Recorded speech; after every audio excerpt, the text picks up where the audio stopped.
வணக்கம் மக்களே, இது நம்ம நம்பர்ஸ். இன்னைக்கு நம்ம முரிம்லாஹினோட அடுத்த சாப்டர்ஸ் தான் பார்க்க போறோம். ஸோ வீடியோக்குள்ள போறதுக்கு முன்னாடி மறக்காம இந்த வீடியோக்குள்ள கொடுத்துட்டு பாருங்க. ஸோ வாங்க வீடியோக்குள்ள போலாம்.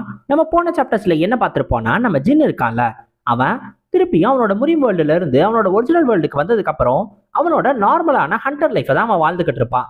இப்பயுமே நம்ம ஜின்னு கொஞ்சம் ஃபேமஸா தான் இருப்பான். ஆனா நம்ம ஜின்னுக்கு எவ்வளோ ஃபேமஸ் ஆகிறானோ அந்த அளவுக்கு எதிரிகளும் வர ஆரம்பிச்சிருவாங்க.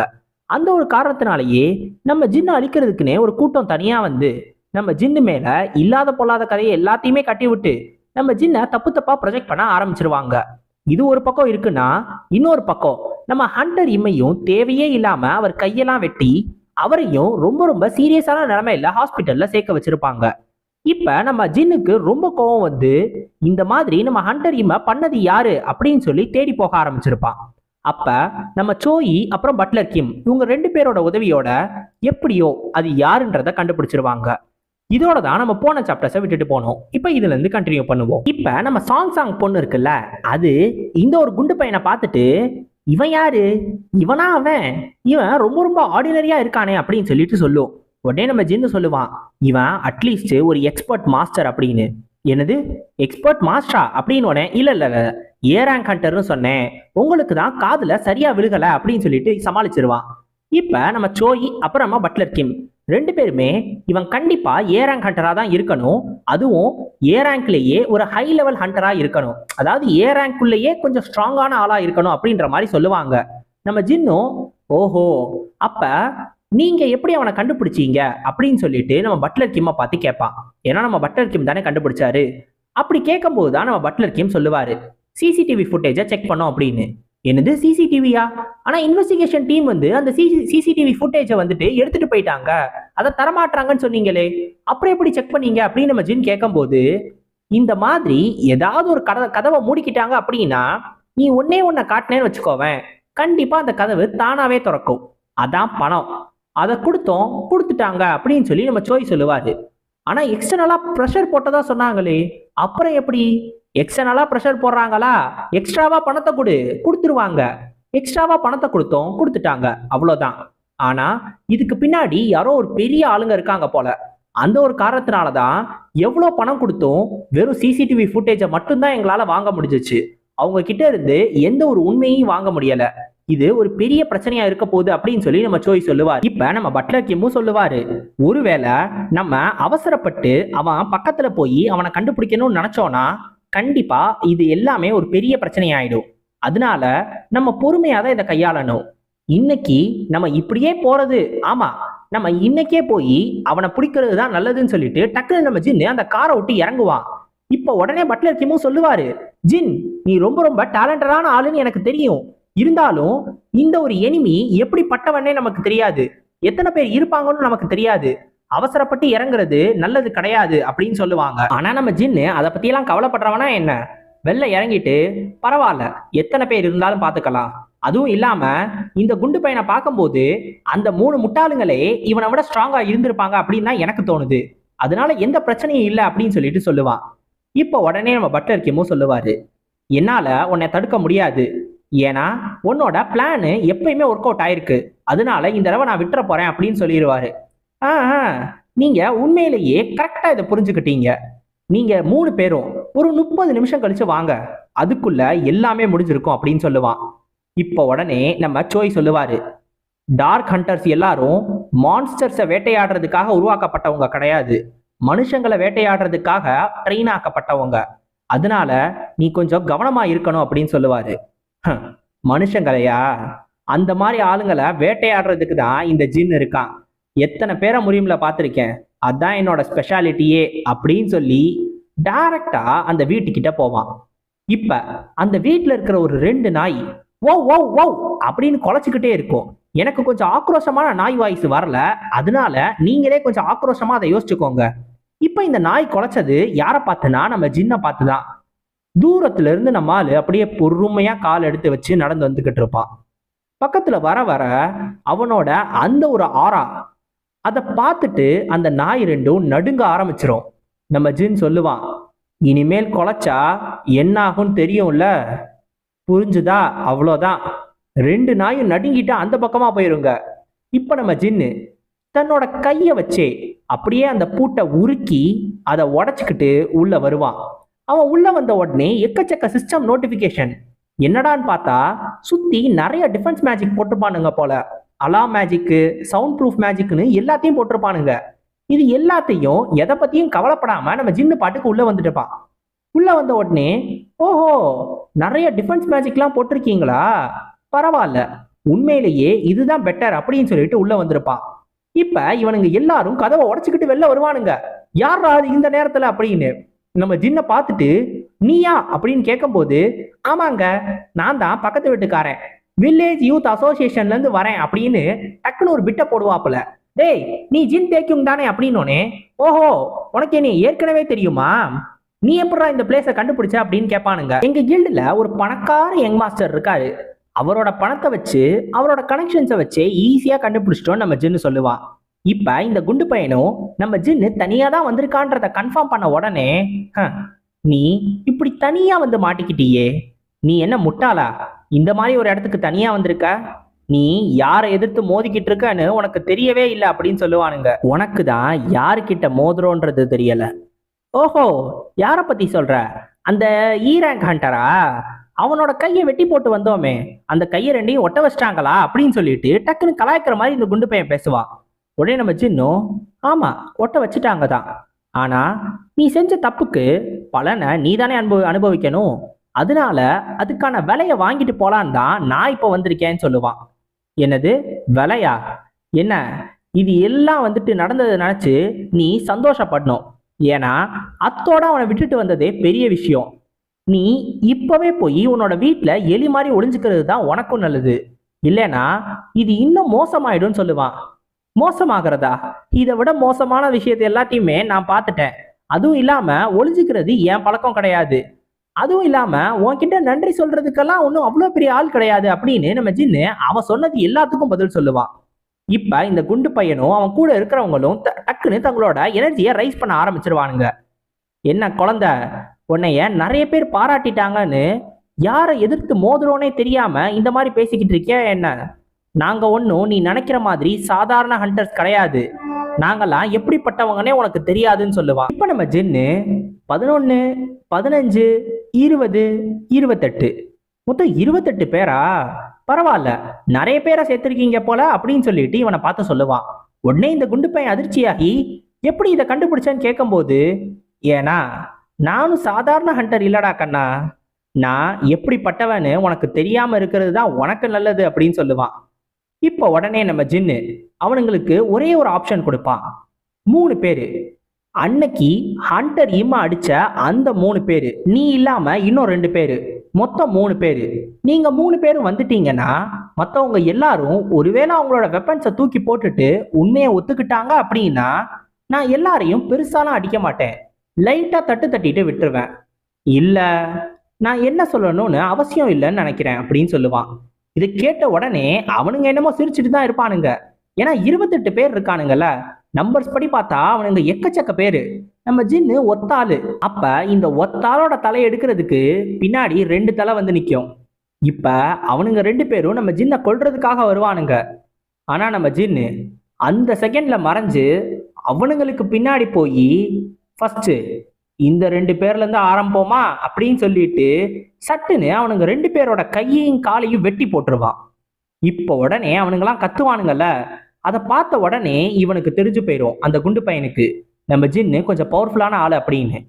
இப்ப நம்ம ஜின்னும் சொல்லுவான், நான் சொல்லும் போதே நீ கேட்டிருந்தீங்கன்னா இதெல்லாம் நடந்திருக்குமா, இப்ப ஒன்னால மிச்சவங்க எல்லாருக்குமே ஆபத்து வரப்போகுது, நீங்க எல்லாருமே தேவையே இல்லாம என்கிட்ட அடி வாங்க போறீங்க அப்படின்னு சொல்லுவான். உடனே அந்த குண்டு பையன் சொல்லுவான், நாங்க ஆரம்பத்திலேயே ஒன்னதான் கொண்டிருக்கணும், நான் ஆரம்பத்திலேயே உன்னை கொல்லணும்னு தான் நினைச்சேன், ஆனா எங்க இது பெரிய பிரச்சனை ஆயிடுமோன்னு எனக்கு தோணிக்கிட்டே இருந்துச்சு, ஆனா இப்ப என்னால அதை பண்ண முடியாதுன்னு சொல்லுவான். ஓஹோ, நீ உன்னைய யார் அனுப்பிச்சு வச்சாங்கன்னு வேற சொல்ல போறியா, பரவாயில்ல பரவாயில்ல, ஆனா நீ சொல்லிட்டீன்னா அது உனக்கே பின்னாடி பிரச்சனை ஆயிடாது, உன்னையே காலி பண்ணிட்டாங்கன்னா என்ன பண்ணுவ அப்படின்னு கேட்பானா. என்னது, என்னையே காலி பண்ணிடுவாங்களா, அடுத்தவங்களை காலி பண்றது தான் என்னோட வேலை, என்னையெல்லாம் அதெல்லாம் பண்ண முடியாது, அதுவும் இல்லாம உன்னால இங்க இருந்து உயிரோட போகவே முடியாதுன்னு இந்த குண்டு பையன் சொல்லுவான். இப்ப மிச்சம் இருக்கிற எல்லாரையும் பார்த்து சொல்லுவான், என்னடா பண்ணிக்கிட்டு இருக்கீங்க? அடுத்து அவனை போய் நீங்க கொல்லணும். நீங்க என்ன ஆனாலும் பரவாயில்ல, உங்களுக்கு என்ன நடந்தாலும் எவ்வளவு செலவானாலும் எல்லா போர்ஷன்ஸையும் வாங்கி நான் குணப்படுத்துறேன், எல்லாரையும் நான் காப்பாத்துறேன். அதனால எதை பத்தியும் கவலைப்படாம அவனை போய் கொல்லுங்க அப்படின்னு சொல்லிடுவான். சொன்ன உடனே 25 பேரும் நம்ம ஜின்னை சுத்து போட ஆரம்பிச்சிருவானுங்க. ஏன்னா மொத்தம் 25 பேர் இருக்கானுங்கல்ல. ஆனா நம்ம ஜின்னு சொல்லுவான், ஒருவேளை கை கால்னு போச்சுன்னா போர்ஷன்லாம் அதுக்கு காஸ்ட்லியானதா வாங்கணும். அப்படி இருக்கிறப்ப இத்தனை பேருக்கும் போர்ஷன் வாங்கி தரேன்னு சொல்றீங்கன்னா அப்போ உன்கிட்ட உண்மையிலேயே நிறைய பணம் இருக்கும் போலயே. அப்படின்னா எனக்கு இன்னொரு ஒரு கேள்வி, ஒருவேளை இந்த போர்ஷன்ஸை வச்சு நீ கை காலை குணப்படுத்திடலாம், ஆனா உன்னால செத்தவங்களை திரும்பி கொண்டு வர முடியுமா அப்படின்னு கேட்பான். அவனும் முடிச்சுக்கிட்டே இருந்த உடனே நம்ம ஜின்னு டக்குன்னு ஒரு தலைய ஃபுட்பால் மாதிரி எட்டி நேரா அது இந்த குண்டு பையன் பக்கத்துல விழுகிற மாதிரி பண்ணுவான். ஃபர்ஸ்ட் நம்ம ஜின்னு ஒருத்தனோட கையை வெட்டினால அதுல ஒருத்தனோட தலையை வெட்டி அவனுக்கு அமுச்சு வச்சிருப்பான். இப்ப நம்ம ஜின்னு சொல்லுவான், உன்கிட்ட இருக்க காஸ்ட்லியான போர்ஷனை ஊத்தி அவனை குணப்படுத்த முடியுதான்னு பாரு. ஓ ஆமா, உன்னால அதை பண்ண முடியாதுல்ல. ஒருவேளை இந்த இதயமே வெடிச்சு உன்னோட தலையை துண்டிச்சோன்னா அதுக்கு மேல உன்னால எந்த போர்ஷனை போட்டும் கண்டிப்பா ரிவைவ் ஆக முடியாது, அப்படித்தானே அப்படின்னு சொல்லி கேட்பான். இதை கேட்ட உடனே அவனை கொல்லுங்கடா அப்படின்னு சொல்லிட்டு இந்த குண்டு பையனும் எல்லாருக்கும் உத்தரவு போடுவான். ஃபர்ஸ்ட் நம்ம ஜின்னுக்கு எதிராக நிறைய ஆரோஸை ஃபயர் பண்ணுவாங்க. நம்ம ஜின்னும் அந்த பக்கம் இந்த பக்கம் நீ ஈஸியா விலகிடுவான். இப்ப நம்ம ஜின்னுக்கு பின்னாடியே அடுத்து 3 பேர் வருவானுங்க.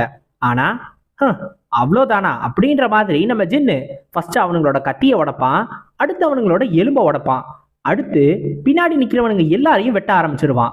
ஆனா இந்த ஆரோஸை ஃபயர் பண்ணிக்கிட்டு இருக்கிறவனுங்க மட்டும் அப்பப்ப நம்ம ஜின்னை குறுக்க டிஸ்டர்ப் பண்ணிக்கிட்டே இருப்பானுங்க. நம்ம ஜின்னு க்ளோஸ் காம்பேட்ல வரவனுங்களையும் சமாளிச்சு தூரத்துல இருந்து வரக்கூடிய ஆரோஸையும் சமாளிச்சு ரொம்ப நிறைய பேர் வந்தானுங்கன்னா அவனுங்களுக்கு டிவைன் ஃபார்ம் ஆஃப் ஃபயரிங் கூட யூஸ் பண்ணுவான். ஸோ இந்த மாதிரி எல்லாரையும் மாத்தி மாத்தி சமாளிச்சுக்கிட்டே இருப்பான். ஆனா இந்த ஆரோஸ் வரும்போது சை நீங்க வேற ஏன்டா தொல்லை பண்ணிக்கிட்டே இருக்கீங்க அப்படின்னு சொல்லும் போதே அடுத்து மேஜிக்கை வேற யூஸ் பண்ணுவானுங்க. சோ இப்ப எல்லாம் சேர்ந்து மொத்தமா வெடிச்சு ஒரு பெரிய புகை மூட்டமே நடுவுல வந்திருக்கும். இப்ப நம்ம ஜின்னு அந்த புகை மூட்டத்துக்கு நடுவுல இருந்து நிறைய டேகர்ஸை த்ரோ பண்ணுவான். போன எல்லா டேகர்ஸும் ஆரோஸ் சுடுறவனுங்களையும் இந்த மேஜிக்கை யூஸ் பண்றவனுங்களையும் மொத்தமா காலி பண்ணிடும். கரெக்டா போயிட்டு எல்லாருக்கும் எய்ம் வச்சு எல்லாரையும் கொன்றுவான். இப்ப இந்த குண்டு பையன் சொல்லுவான், அப்படின்னா நீ எங்களை ஏமாத்திட்ட, நீ சண்டை போடுறத பார்த்தா நீயும் ஏற்கனவே நிறைய பேரை கொண்டிருக்கணும் போலயே அப்படின்னு சொல்லி கேட்பான். நான் மனுஷங்களை கொன்னதே கிடையாது, நான் கொன்னதெல்லாம் வெறும் பூச்சி மட்டும்தான், நீ பூச்சிக்கொல்லி பத்தி கேள்விப்பட்டதில்ல, அப்படி கூட வச்சுக்கலாம் அப்படின்னு சொல்லிட்டு நம்ம ஜின்னு மிச்சம் இருக்கிற எல்லாரையும் போட்டு அடிக்க ஆரம்பிச்சிருவான். இப்ப வரிசையா எல்லாரையும் நம்ம ஜின்னு கொண்டுகிட்டே வருவான். இப்ப உடனே இந்த குண்டு பையன் இவன் ரொம்ப ஸ்ட்ராங்கரா இருக்கான், இப்படியே போச்சுன்னா நம்ம எல்லாருமே செத்துருவோம் அப்படின்னு சொல்லிட்டு நம்ம ஜின்னை பார்த்து சொல்லுவான், அந்த ரேங்க் ஹண்டர் வெறும் வார்னிங் மட்டும்தான், நான் ஹையர் அப்ஸ் கிட்ட இருந்து போட்ட உத்தரவுக்காக தான் இது எல்லாத்தையும் பண்ணேன் அப்படின்னு சொல்லி சொல்லுவான்.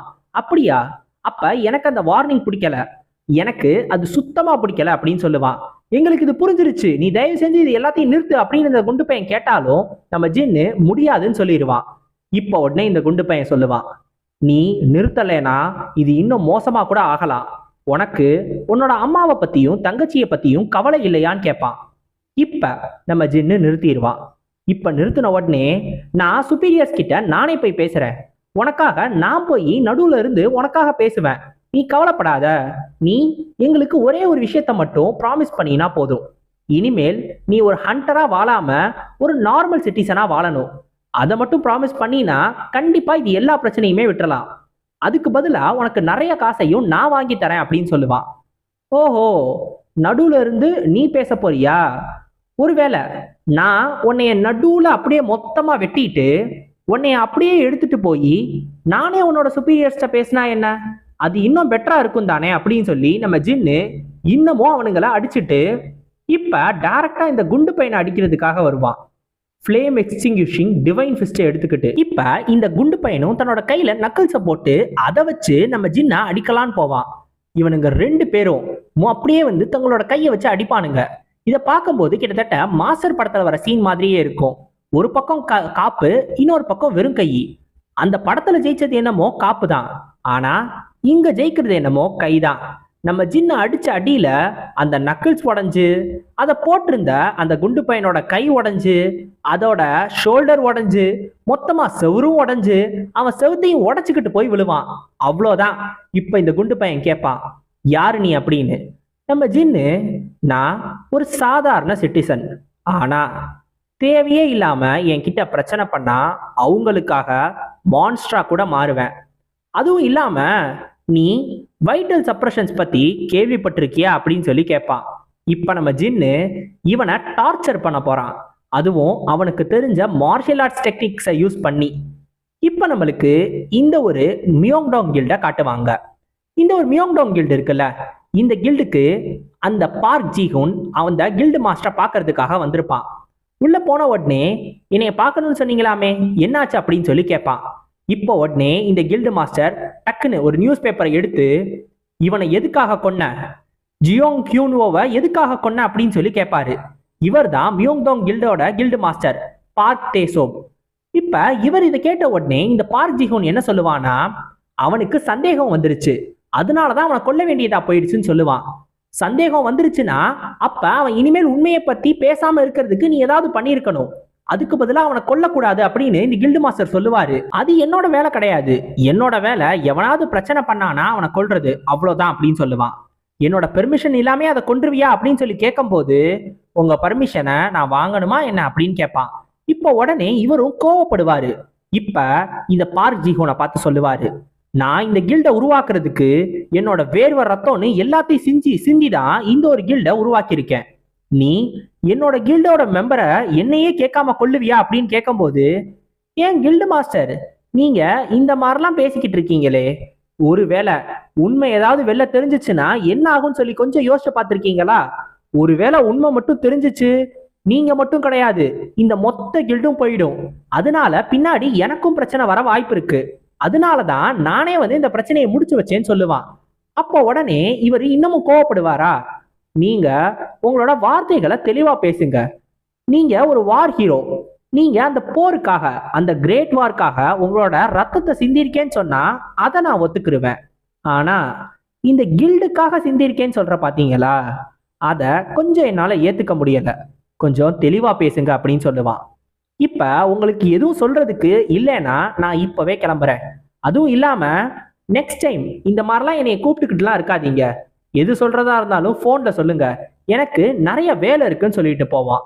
இப்ப இந்த கில்டு மாஸ்டர் சொல்லுவாரு, நீ பண்ண காரியத்தினால இங்க எல்லாமே தரமட்டமாக போகுது, அது உனக்கு தெரியாதா அப்படின்னு சொல்லி கேட்பான். என்ன சொல்றீங்க, எல்லாமே முடிஞ்சிருச்சு தானே அப்படின்னு சொல்லும் போது, அந்த டார்க் ஹண்டர்ஸ் நீ அமுச்சு வச்சியே, அவங்க ஒரு ரேங்க் ஹண்டர் மேல கூட கை வச்சாங்களே அப்படின்னு சொல்லி கேட்பான். அது எப்படி உங்களுக்கு தெரிஞ்சிச்சு அப்படின் போது டக்குனு இவனோட போன் அடிக்க ஆரம்பிச்சிடும். யாருன்னு எடுத்து பார்ப்பான். பார்த்தா ஜின் தேக்கியும். கரெக்டா இந்த நேரத்துல போன் பண்ணுவான். இப்ப இந்த கில்டு மாஸ்டர் சொல்லுவாரு, நீ டீம் மேனேஜரை மட்டும் கொன்னது உனக்கு பத்தலையா, இன்னமும் இந்த பிரச்சனை இழுத்துக்கிட்டே இருக்கியா அப்படின்னு சொல்லி கேட்பாரு. உடனே இந்த பார்க் ஜிஹோனும், நம்ம இதை ஏற்கனவே இதை பத்தி பேசியிருக்கோம், இந்த ஒரு விஷயத்துக்காக அவர் உங்ககிட்ட மன்னிப்பு கேட்டுட்டாரு, அப்புறம் என்ன அப்படின்னு கேட்பான். மன்னிப்பா? அவர் கேட்டது மன்னிப்பா என்ன, அவரு என்னைய மிரட்டலையா அப்படின்னு சொல்லி இந்த கில்டு மாஸ்டர் கேட்கும் போது, நீங்க இந்த மாதிரிலாம் பேசுறீங்களே கொஞ்சம் வருத்தமா இருக்குன்பா. முதல்ல உனக்கும் ஜின் டேக்கியும்க்கும் அப்படி என்னதான் பிரச்சனை, எதுக்காக நீ இந்த பீஸ் கில்டு மேல கை வச்சுக்கிட்டு இருக்க அப்படின்னு சொல்லி இந்த கில்டு மாஸ்டர் கேட்பாரு. அது உங்களுக்கு தேவையில்லாத விஷயம், நீங்க அந்த ஆஃபரை அக்செப்ட் பண்ணிட்டீங்க, இப்போதைக்கு ரிசல்ட் தான் முக்கியம், ப்ராசஸ் கிடையாது அப்படின்னு சொல்லிட்டு இவன் சொல்லுவான். ஆனா அந்த கில்டு மாஸ்டர் அப்பயும் அதை கேட்டுட்டு கோவப்பட்டுக்கிட்டே இருக்காரு. சே, இவர் என்ன கோவப்பட்டுக்கிட்டே இருக்காரு, முதல்ல என்ன நடந்துச்சுன்றத சொல்லுங்க, அப்படி என்னதான் ஆச்சு அப்படின்னு கேட்கும் போதுதான் இவர் சொல்லுவாரு, இந்த டீம் 11 2 மணி நேரத்துக்கு முன்னாடி ஒரு எமர்ஜென்சின்னு சொல்லி எனக்கு ரிப்போர்ட் பண்ணாங்க. அப்ப எவனோ ஒருத்தன் உள்ள நுழைச்சிட்டதா சொன்னாங்க. ஆனா அதுதான் அவங்க கடைசியா கொடுத்த ரிப்போர்ட். அதுக்கப்புறம் இன்னமும் எனக்கு எந்த ரிப்போர்ட்டும் வரல. இதை பத்தி செக் பண்றதுக்காக நானும் ஆளுங்களை அமுச்சு வச்சிருக்கேன். ஆனா இது ஏதோ ஒண்ணு சரியா இல்லைன்னு எனக்கு தோணிக்கிட்டே இருக்கு அப்படின்னு இந்த கில்டு மாஸ்டர் சொல்லுவாரு. இப்ப இந்த பார்க் ஜிஹூன் யோசிக்கிறான். டீம் 11ன்றது இந்த மியோங்டாங் கில்டோட எந்த ஒரு டேட்டா பேஸ்லயும் இருக்காது. ஏன்னா அது முழுக்க முழுக்க டார்க் ஹண்டர்ஸால உருவாக்கப்பட்ட ஒண்ணு. ஆனாலும் இந்த டீம் 11 தான் இந்த மியோங்டாங் கில்டோட ஒரு ஸ்ட்ராங்கஸ்டான டீம்னு சொல்லலாம். அப்படி இருக்கிற டீம் இவ்வளோ நேரமாகியும் ரிப்போர்ட் பண்ணலையா? அப்ப எல்லாரும் இறந்து போயிட்டாங்களா என்ன அப்படின்னு சொல்லிட்டு யோசிப்பான். இவனுக்கு நம்ம ஜின்னு கிட்ட இருந்து கால் வந்துகிட்டே இருக்கும், இவன் போனும் ரிங் ஆயிட்டே இருக்கும். இப்ப நம்ம ஜின்னை காட்டுவாங்க. நம்ம ஜின்னு ஒரு பார்க்ல உட்காந்துக்கிட்டு பன்னு சாப்பிட்டுக்கிட்டு இருப்பாரு. நம்ம ஜின்னு அத்தனை கால் இந்த பார்க் ஜீஹூனுக்கு பண்ணியிருப்பான். ஆனா ஒரு காலை கூட அவன் அட்டன் பண்ணியிருக்கவே மாட்டான். ஆக்சுவலா அதுக்கு முன்னாடி என்ன நடந்துச்சு அப்படின்னு சொல்லி பாத்தீங்கன்னா, நம்ம ஜின்னு அங்க இருக்கிறவங்க எல்லாரையும் அடிச்சு போட்டதுக்கு அப்புறம் அந்த மொத்த இடத்தையும் எரிச்சிருவான். எரிச்சிட்டு அதுக்கப்புறம் தான் நம்ம சோயும் மற்றவங்களும் வந்திருப்பாங்க. அவர்கிட்டையும் சொல்லியிருப்பான், இது போதுமா அப்படின்னு. போதும், நம்ம இந்த இடத்துல சவுண்ட் அண்ட் சைட் மேஜிக் இருக்கிறதுனால மற்ற எதை பத்தியும் நம்ம கவலைப்பட தேவையில்ல. இங்க என்ன நடந்துச்சுன்றது மினிமம் ஒரு 2-3 மணி நேரத்துக்கு அப்புறம் தான் மற்றவங்களுக்கே தெரிய வரும். அப்படியே ஒருவேளை கண்டுபிடிச்சாலும் அவங்களே இங்க இருக்கிற எல்லா எவிடன்ஸையும் அழிச்சிருவாங்க, நமக்கு எந்த பிரச்சனையும் வராதுன்னு நம்ம சோய் சொல்லுவாரு. இது இவ்வளோத்தையும் இவங்க பண்ணாலும் இந்த ஒரு டார்க் ஹண்டர்ஸ்ல இருந்து இவங்களால எந்த ஒரு உண்மையுமே வாங்க முடியல.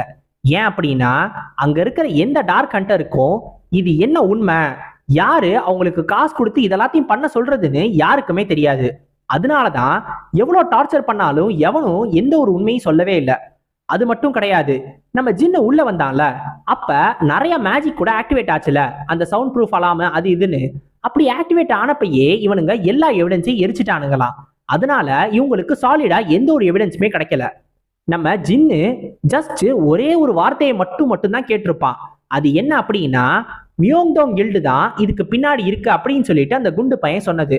அது கூட நம்ம ஜின்னு அவனை ஓவரா டார்ச்சர் பண்ணதுக்கு அப்புறம் தான் அந்த ஒரு விஷயத்தையுமே சொல்லியிருப்பான். அந்த மியோங்தோங் கில்டு தான் இதுக்கு பின்னாடி இருக்குன்னு சொன்னால, அதை கேட்டுட்டு தான் நம்ம ஜின்னு இப்ப இந்த பார்க் ஜீஹூனுக்கு கால் பண்ணிட்டே இருக்கான்.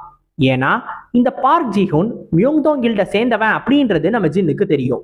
இப்ப அவனுக்கும் கால் பண்ணிக்கிட்டு இருக்கான். நம்ம சோய்கிட்டையும் சொல்லியிருப்பான், எனக்கு ஒன்னே ஒன்றை மட்டும் செக் பண்ணணும், நானே இதை ஹேண்டில் பண்ணிக்கிறேன், அப்புறமா நான் உங்கள்கிட்ட சொல்றேன் அப்படின்னு சொல்லிட்டு. அதுக்கப்புறம் தான் இங்க வந்து இந்த பார்க்ல உட்காந்துட்டு இந்த பார்க் ஜீஹூனுக்கு கால் பண்ணிக்கிட்டே இருக்கான். இந்த ஜீஹூன் இப்ப நல்லவனா இல்லையா, இவனுக்கும் இதுக்கும் சம்பந்தம் இருக்கா இல்லையா அப்படின்றத தெரிஞ்சுக்கணுன்றதுக்காக இப்ப இந்த மியோங்தோங் கில்டுல இருந்து ஒரு 2 செக்யூரிட்டி கார்ட்ஸ் வந்துட்டு, சார் நீங்க ரொம்ப நேரமா இந்த இடத்துல சுத்திக்கிட்டு இருக்கிறதா எங்களுக்கு வந்து சில பல தகவல்கள்லாம் வந்துகிட்டு இருக்கு. நீங்க தேவையே இல்லாம இந்த பில்டிங்க்கு பக்கத்திலே சுத்திக்கிட்டு இருக்கீங்களே, என்ன கதை இது, நீங்க யாருன்னு தெரிஞ்சுக்கலாமா அப்படின்னு சொல்லி ஓவரா பேசுவானுங்க. அதுல ஒருத்தனோட கையை உடைச்சதுக்கு அப்புறம் தான் அவனுங்களும் உருப்படியா பேச ஆரம்பானுங்க. உடனே இன்னொருத்தன், சார் நீங்க ஜின் தேக்கியவங்கன்னு எங்களுக்கு தெரியாம போயிடுச்சு, முன்னாடியே சொல்லியிருந்தீங்கன்னா நாங்க அப்படிலாம் நடந்துகிட்டு இருக்கவே மாட்டோம். அதுவும் இல்லாம நீங்க எங்க கில்டுல இருக்கிற ஒருத்தரோட ஃப்ரெண்டு வேற, நாங்க எப்படி சார் அப்படிலாம் நடந்துக்கிருவோம், நீங்க உள்ள வாங்கன்னு சொல்லிட்டு நம்ம ஜின்னை உள்ள கூட்டிட்டு போவான். ஆனாலும் சார் பார்க் ஜீஹூனை பாக்குறதுக்கான அப்பாயின்மெண்ட் நீங்க வச்சிருக்கீங்க தானே அப்படின்னு சொல்லி அந்த செக்யூரிட்டி கேட்பாரு. நம்ம ஜின்னு கிட்ட அதெல்லாம் கிடையாது, சும்மா ஒரு பொருளையை கிளப்பி விட்டா அவன் பாட்டுக்கு உள்ள வந்துகிட்டு இருப்பான். ஆனா அந்த செக்யூரிட்டி எதுக்காக அதை கேட்டாரு அப்படின்னா, பார்க் ஜீஹூன் நார்மலா இந்த கில்டுல இருக்க மாட்டானா, எப்பயாவது தான் வருவானா, சோ அதனால பார்க்க முடியாம போயிடுமோ அப்படின்னு சொல்லிட்டு தான் இந்த மாதிரி கேட்பாரு. எப்பயாவதா, என்ன சொல்றீங்க அப்படின்னு சொல்லி நம்ம ஜின் கேட்கும்போது, ஆமா அவர் அடிக்கடிலாம் வரமாட்டாரு, மேபி மாசத்துக்கு ஒரு தடவை வருவாருன்னு நினைக்கிறேன், அதுவும் இல்லாம இவரு வரதே எப்ப வருவாரு எப்படி வருவாருன்னு எங்களுக்கு யாருக்குமே தெரியாதுன்னு சொல்லிடுவான். மற்ற ஹண்டர்ஸும் உங்க ஹீல்டுல இந்த மாதிரி தான் இருப்பாங்களான்னு கேட்கும்போது, இல்ல மற்றவங்க எல்லாம் நார்மலா வருவாங்க, பார்க் ஜீஹூன் மட்டும் தான் கொஞ்சம் ஸ்பெஷலான ஆளு, அவரு ஏன் இப்படி வராருன்னு எங்களுக்கும் தெரியாது, இருந்தாலும் நாங்களும் அதை அப்படியே விட்டுட்டோம் அப்படின்னு சொல்லி இந்த செக்யூரிட்டி சொல்லுவாரு. ஒரு ஹண்டர், அதுவும் ஒரு ஏராங் ஹண்டர், அவனோட கில்டுக்கு இந்த மாதிரி வரானா, அதுவும் ஒரு மாசத்துக்கு ஒரு தடவையா, ஏதோ ஒன்று தப்பா இருக்கே அப்படின்னு சொல்லி நம்ம ஜின் யோசிச்சுக்கிட்டு இருப்பான். கண்டிப்பா அவன் இன்னைக்கு வந்திருப்பான், அவன் எந்த ஃப்ளோர்ல இருக்கான்னு கேட்டுட்டு நம்ம ஜின்னும் அந்த ஃப்ளோருக்கு கிளிக் பண்ணி அங்க போலான்னு போவான். அப்ப கரெக்டா இந்த டீம் ஒன்னோட மேனேஜர் உள்ள வருவான். டீம் ஒன்னோட மேனேஜரா, இந்த ஆளுக்கு கண்டிப்பா இதை பத்தி எல்லாம் தெரிஞ்சிருக்குமே அப்படின்னு சொல்லி நம்ம ஜின்னு யோசிச்சுக்கிட்டு இருப்பான். ஆக்சுவலா டீம் ஒன்னோட மேனேஜர்னா அந்த டீம்ல தான் இந்த பார்க் ஜீஹூனும் இருக்கான். ஸோ இவனுக்கு எதை பத்தியாவது தெரிஞ்சிருக்கணும், இருந்தாலும் இவனை பாக்குறதுக்கு பெருசா அப்படி ஒன்றும் தெரியல. சரி, எதுக்கும் இவன் என்ன பேசுறான்றதை கேட்டு பார்த்துருவோன்னு சொல்லிட்டு அவன் போன்ல பேசுறான்ல, அதை கொஞ்சம் கான்சென்ட்ரேஷனோட நம்ம ஜின்னு கவனிக்க ஆரம்பிப்பான். அப்ப அந்த போன்ல ஒரு கான்வர்சேஷன் வரும். எப்படி 28 பேர் செத்தாங்க, 28 பேரையும் எப்படி ஒருத்தனால கொல்ல முடியும், நீங்க உடனே போய் அப்படின்னு சொல்லும் போதே நம்ம ஜின்னு டக்குன்னு இந்த டீம் ஒன்னோட மேனேஜரோட கையை பிடிச்சு நெரிச்சு அப்படியே அவனோட கழுத்தையும் மொத்தமா அந்த தரையோட சேர்த்து பிடிச்சிருவான். பிடிச்சிட்டு இப்ப அந்த போனை கையில் எடுப்பான். அந்த போன்ல அந்த டீம் ஒன்னோட மேனேஜர் யாருக்கிட்ட தெரியுமா பேசிட்டு இருப்பான், பார்க் ஜீஹூன் கிட்ட. ஓ பார்க் ஜீஹூன், நீதானா அப்படின்னு சொல்லி நம்ம ஜின் கேட்பான். உடனே அந்த ஜீஹூனுக்கும் இது யாருன்னு தெரிஞ்சு, ஜின் டேக்யூங், ஆமா நானே தான், நீ தான் அவனுங்களை அனுப்பிச்சு வச்சியா அப்படின்னு சொல்லி கேட்பான். இது எப்படி உனக்கு தெரியும்? யாரு அந்த மேனேஜர் உன்கிட்ட சொன்னானா? சை, அந்த மேனேஜர் முட்டாளா என்ன? அவனால ஒரு சீக்கிரட்டை கூட ஒழுங்கா மெயின்டைன் பண்ண முடியாதா அப்படின்னு சொல்லி இந்த ஜீஹூன் சொல்லுவான். ஓஹோ, இத மறுக்க கூட மாட்டியா நீ? அப்ப இதெல்லாம் நீ தான் பண்ணேன்றத ஒத்துக்கிட்ட. மற்றவங்களை குறை சொல்லி என்ன ஆக போகுது? நீ இப்படிலாம் பண்ணியே, இதுக்கான விளைவுகளை நீ ஏதாவது பத்தி யோசிச்சு பார்த்திருக்கியா அப்படின்னு சொல்லி நம்ம ஜின் கேட்பான். என்னைய உன்னால ஹேண்டில் பண்ண முடியுமான்னு கேட்பான். உடனே இந்த பார்க் ஜீஹூன், நீ ஒருவேளை இதுக்கு மேல ஒரு அடி இந்த பிரச்சனையில எடுத்து வச்சாலும் நீயும் உன்னோட பீஸ் கில்டும் மொத்தமா முடிஞ்சு போயிருவீங்க. இப்ப கூட இது லேட் கிடையாது, தேவையே இல்லாம பிரச்சனை பண்ணாம அங்கிருந்து கிளம்பிடு அப்படின்னு சொல்லி சொல்லுவான். நம்ம ஜின்னு, என்னால் அப்படிலாம் போக முடியாது, இதை நீங்க தான் ஆரம்பிச்சீங்க, இது எப்ப முடியணும்ன்றத நான் தான் முடிவு பண்ணணும்னு சொல்லுவான். சே, நீ முட்டாள்னு எனக்கு தெரியும், ஆனா இப்ப நீ பண்றது ரொம்ப ரொம்ப முட்டாள்தனம் அப்படின்னு சொல்லுவான். நீங்க என்னை எதிர்த்ததுக்கான விளைவுகளை நான் கண்டிப்பா உங்களுக்கு காட்டியே தீருவேன், நீ அதை பார்த்துக்கிட்டே இரு அப்படின்னு சொல்லி அவன் போன்லயே மிரட்டுவான். உடனே முடிஞ்சா ட்ரை பண்ணி பார்த்துக்கோன்னு சொல்லிட்டு இந்த பார்க் ஜீஹூன் போனை கட் பண்ணிடுவான். நம்ம ஜின்னுக்கு இப்ப கோவம் ஏறிக்கிட்டே இருக்கும். அந்த டீமோட மேனேஜரை லிஃப்ட் ஓப்பன் ஆன உடனே முன்னாடி இருந்த 3 பேர் மேல தூக்கி போட்டுட்டு என்கிட்டே ட்ரை பண்ணி பார்த்துக்கோன்னு சொல்றான். நான் ட்ரை பண்ணா என்ன ஆகுன்றதை இப்ப காட்டுறேன் அப்படின்னு சொல்லிட்டு நம்ம ஜின்னு டேகரை சம்மன் பண்ணிட்டு லிஃப்ட்ல இருந்து வெளில கால் எடுத்து வைப்பான். ஒரு சாப்டர் ஆரம்பிச்சதும் நமக்கு முதல்ல காட்டுறது இந்த பார்க் ஜீஹூனையும் அந்த கில்டு மாஸ்டரையும் தான். அந்த கில்டு மாஸ்டரை பார்த்து இந்த பார்க் ஜீஹூன் சொல்றான், இது ஒன்றும் அவ்வளோ பெரிய விஷயம் கிடையாது அப்படின்னு. நீ என்ன சொல்லிக்கிட்டு இருக்க? டீம் 11க்கு என்னாச்சுன்னே நமக்கு தெரியல. அதுவும் இல்லாம இப்ப சொசைட்டியில கரண்ட்ல ஸ்டார் ஹண்டரா இருக்கிற ஒரு ஆளு நம்ம கில்டோட ஹெட் குவார்டர்ஸ்க்கு தன்னந்தனியா வந்திருக்கான். இது பெரிய விஷயம் கிடையாதுன்னு சொல்றியான்னு இந்த கில்டு மாஸ்டரும் கேட்பாரு. அவன் வெறும் முட்டாள் தான், அதனாலதான் அவன் ஹெட் குவார்டர்ஸ்க்கு தனியா வந்திருக்கான். அவன் புலியோட குகைக்குள்ள வந்து மாட்டிக்கிட்டான். அவனை இன்னும் கொஞ்ச நேரத்துல இவங்க சீக்கிரமாவே பிடிச்சிருவாங்க. பிடிச்சதுக்கு அதுக்கப்புறம் எல்லா விஷயங்களையும் நம்ம ஈஸியா சமாளிச்சிடலாம். கண்டிப்பா மீடியா ஏதாவது பண்ணுவாங்க, அப்படியே பண்ணாலும் நம்ம மீடியாவையே மேனிப்புலேட் பண்ணிடலாம். இதெல்லாம் ஒன்றும் அவ்வளோ பெரிய விஷயம் கிடையாது, இன்னைக்குள்ள எல்லாமே சரியா போயிடும் அப்படின்னு சொல்லுவான். ஆனா அந்த கில்டு மாஸ்டருக்கு ஒரு மாதிரி உறுத்தலாவே தான் இருக்கும். ஜின் டேக்யூங் ஏதாவது பண்ணிடுவானோன்னு சொல்லிட்டு அவருக்கு தோணிக்கிட்டே இருக்கும். இப்ப அவருக்கு ஒரு கால் வரும். அவர் உடனே அந்த கால் எடுத்து பார்ப்பாரு. ஆக்சுவலா கால் பண்றது யாருன்னா, ஏற்கனவே இந்த டீம் 11க்கு என்னாச்சுன்னு தெரிலன்னு சொல்லி இவர் சொன்னார்ல, அப்ப கூட அதை செக் பண்றதுக்கு ஆள் அனுப்பியிருக்கேன்னு சொன்னார்ல, அந்த ஆள் கிட்ட இருந்து தான் கால் வரும். இவரும் அந்த கால் அட்டன் பண்ணி பேசுவாரு. ஆனா ஒரு ஷாக்கிங்கான விஷயம் இருக்கும். கேட்டுட்டு உடனே இந்த பார்க் ஜீஹூன்ட்ட கொடுத்து, இந்தா உனக்கு தான் கால் அப்படின்னு சொல்லி கொடுப்பாரு. அவனும் அதை வாங்கிட்டு, சொல்லுங்க கிம், என்னாச்சு அப்படின்னு கேட்பான்.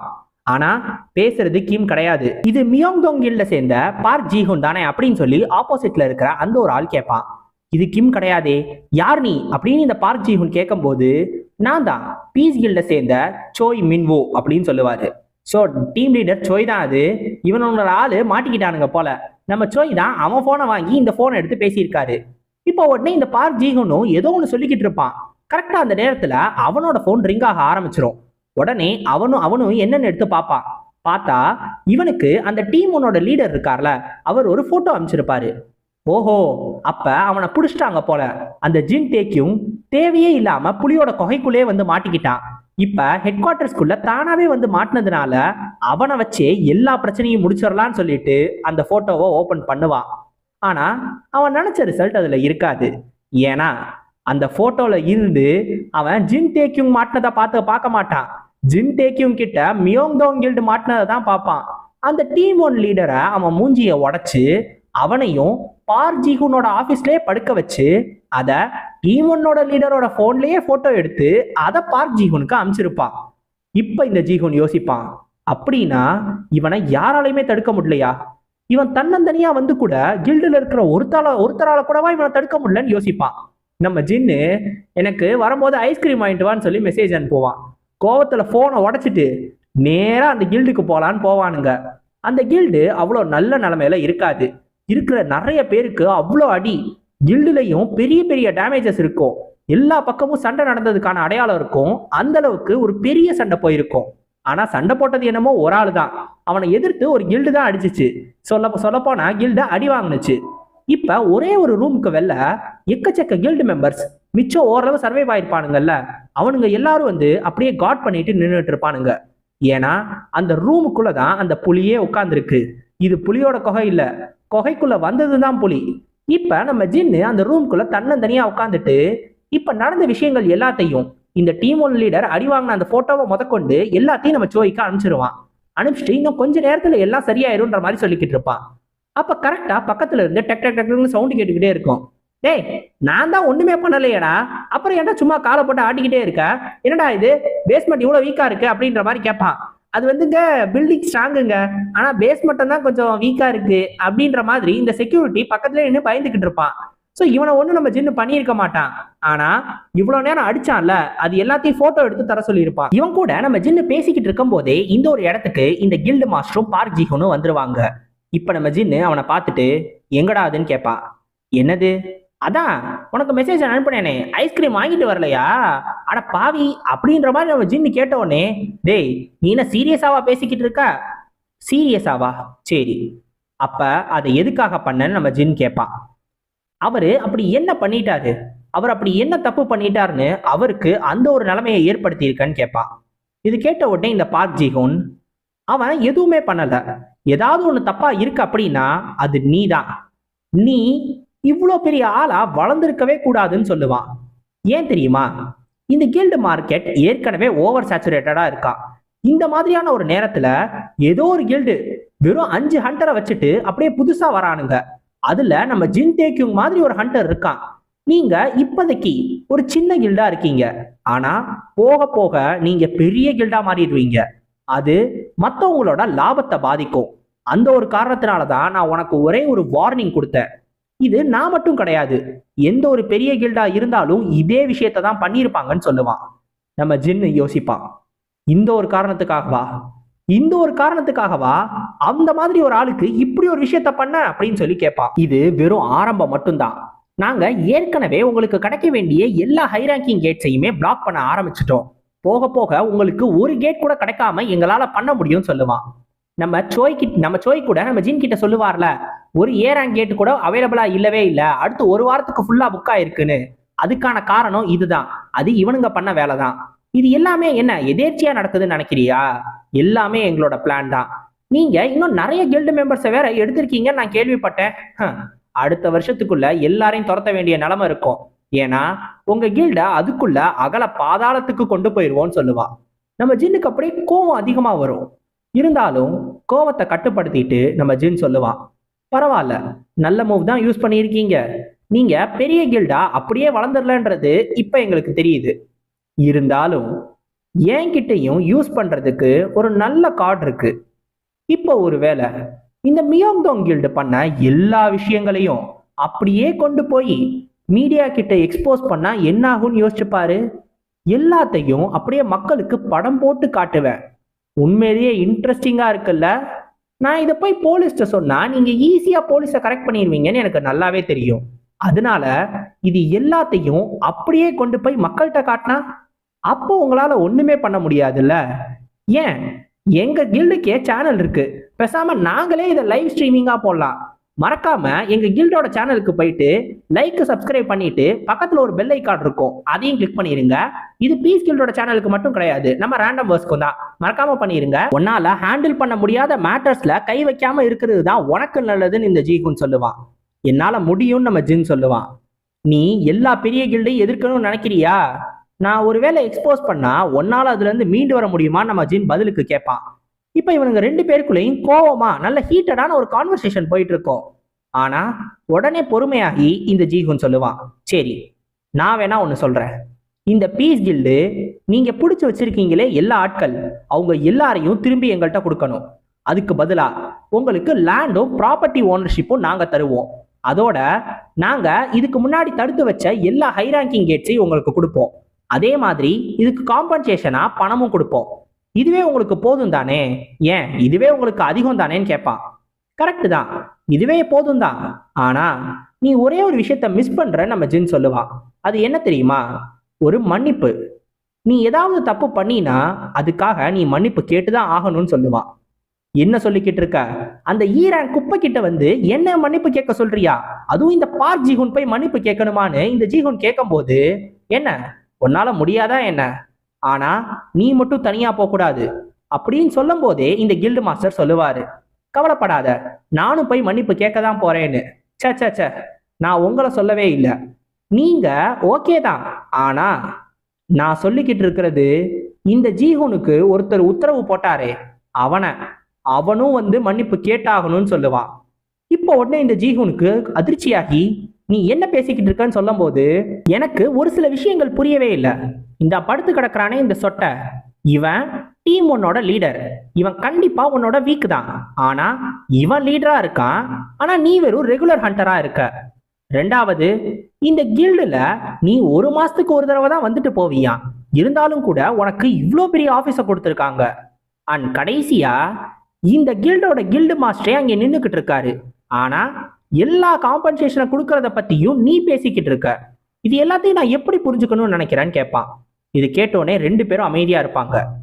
போய் அவனை கூட்டிட்டு வா, அவனும் வந்து இங்க மன்னிப்பு கேட்கணும் அப்படின்னு சொல்லி நம்ம ஜின் சொல்லுவான். உடனே இந்த ஜீஹூன் எந்திரிச்சு, இல்லைன்னா என்ன பண்ணுவேன்னு கேட்கும்போது, அப்படியா, அப்ப நம்ம சண்டை போடுவோம்னு சொல்லி நம்ம ஜின்னு அடிக்கிறதுக்கு வருவான்.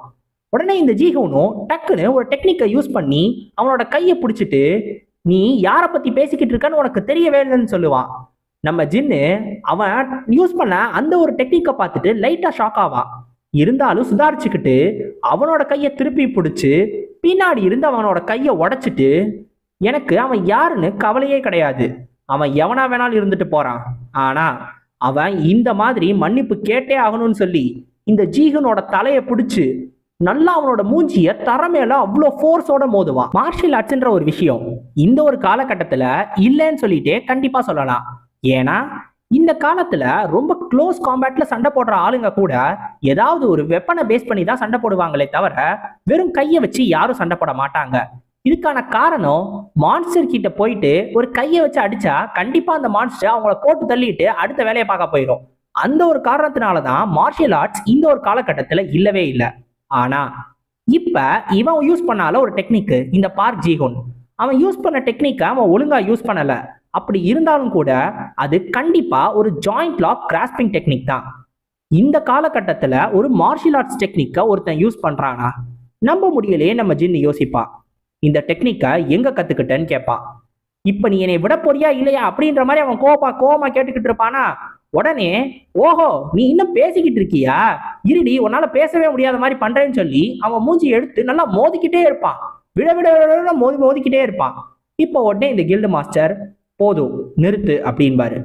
நம்ம ஜின்னு அவரை பார்த்துட்டு, என்ன இவன் என்ன உங்க பையனான்னு கேட்பான். இல்ல, அப்ப என்ன பொண்ணா, சை, அப்படின்னா நீங்க அமைதியா இருங்க, இதுக்கும் உங்களுக்கும் எந்த சம்பந்தமும் கிடையாது. ஒருவேளை திரும்பி குறுக்க பேசிக்கிட்டே இருந்தீங்கன்னா நான் என்ன பண்ணுவேன்னு எனக்கே தெரியாது. இதை சொன்னதும் இந்த கில்டு மாஸ்டர் சொல்லுவாரு, உன்ன மாதிரி ஒரு ஆள் கூட சண்டை போடுறதுக்கு எனக்கும் விருப்பம் இல்லை, இருந்தாலும் அவன் ஒரு முக்கியமான பிசினஸ் பார்ட்னர், அந்த ஒரு காரணத்தினால அவனுக்கு ஏதாவது ஆச்சுன்னா அது எனக்கு தான் பிரச்சனை, அவனை விட்டுருன்னு சொல்லிட்டு தன்னோட கீயை ரைஸ் பண்ணுவாரு. நம்ம ஜின்னு இவர் கூட பேசிக்கிட்டு இருக்கும் போது கரெக்டா இந்த நேரத்துல நம்ம ஜின்னோட பிடியில இருந்து இந்த பார்க் ஜீஹூன் வெளில வந்துருவான். எந்திரிச்சு நம்ம ஜின்னை பார்த்து கோவப்படுவான். ஆனா எந்திரிச்சு என்ன பிரயோஜனம், நம்ம ஜின்னு கிட்ட அடுத்தே அடி வாங்கி ஒரு மூலையில போய் விழுந்துருவாரு சாரு.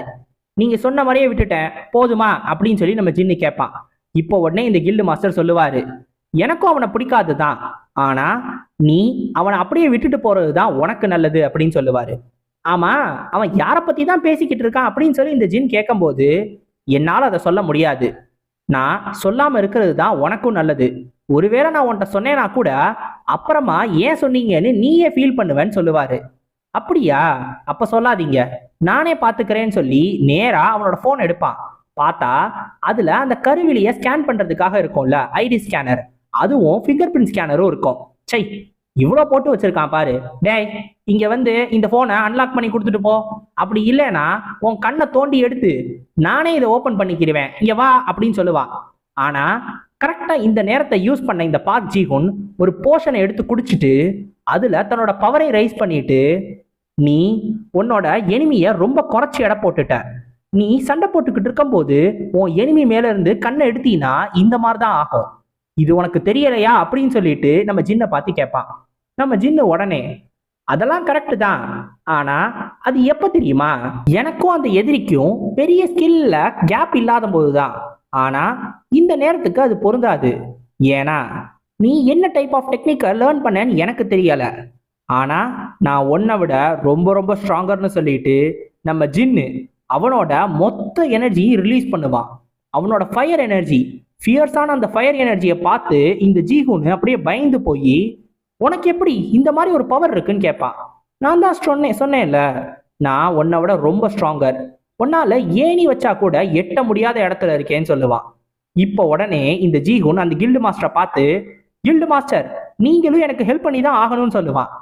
நான் இதை மறுத்துறவா அப்படின்னு அவர் கேட்கும்போது, நீங்க ஒரு விஷயத்த புரிஞ்சுக்கவே இல்லை.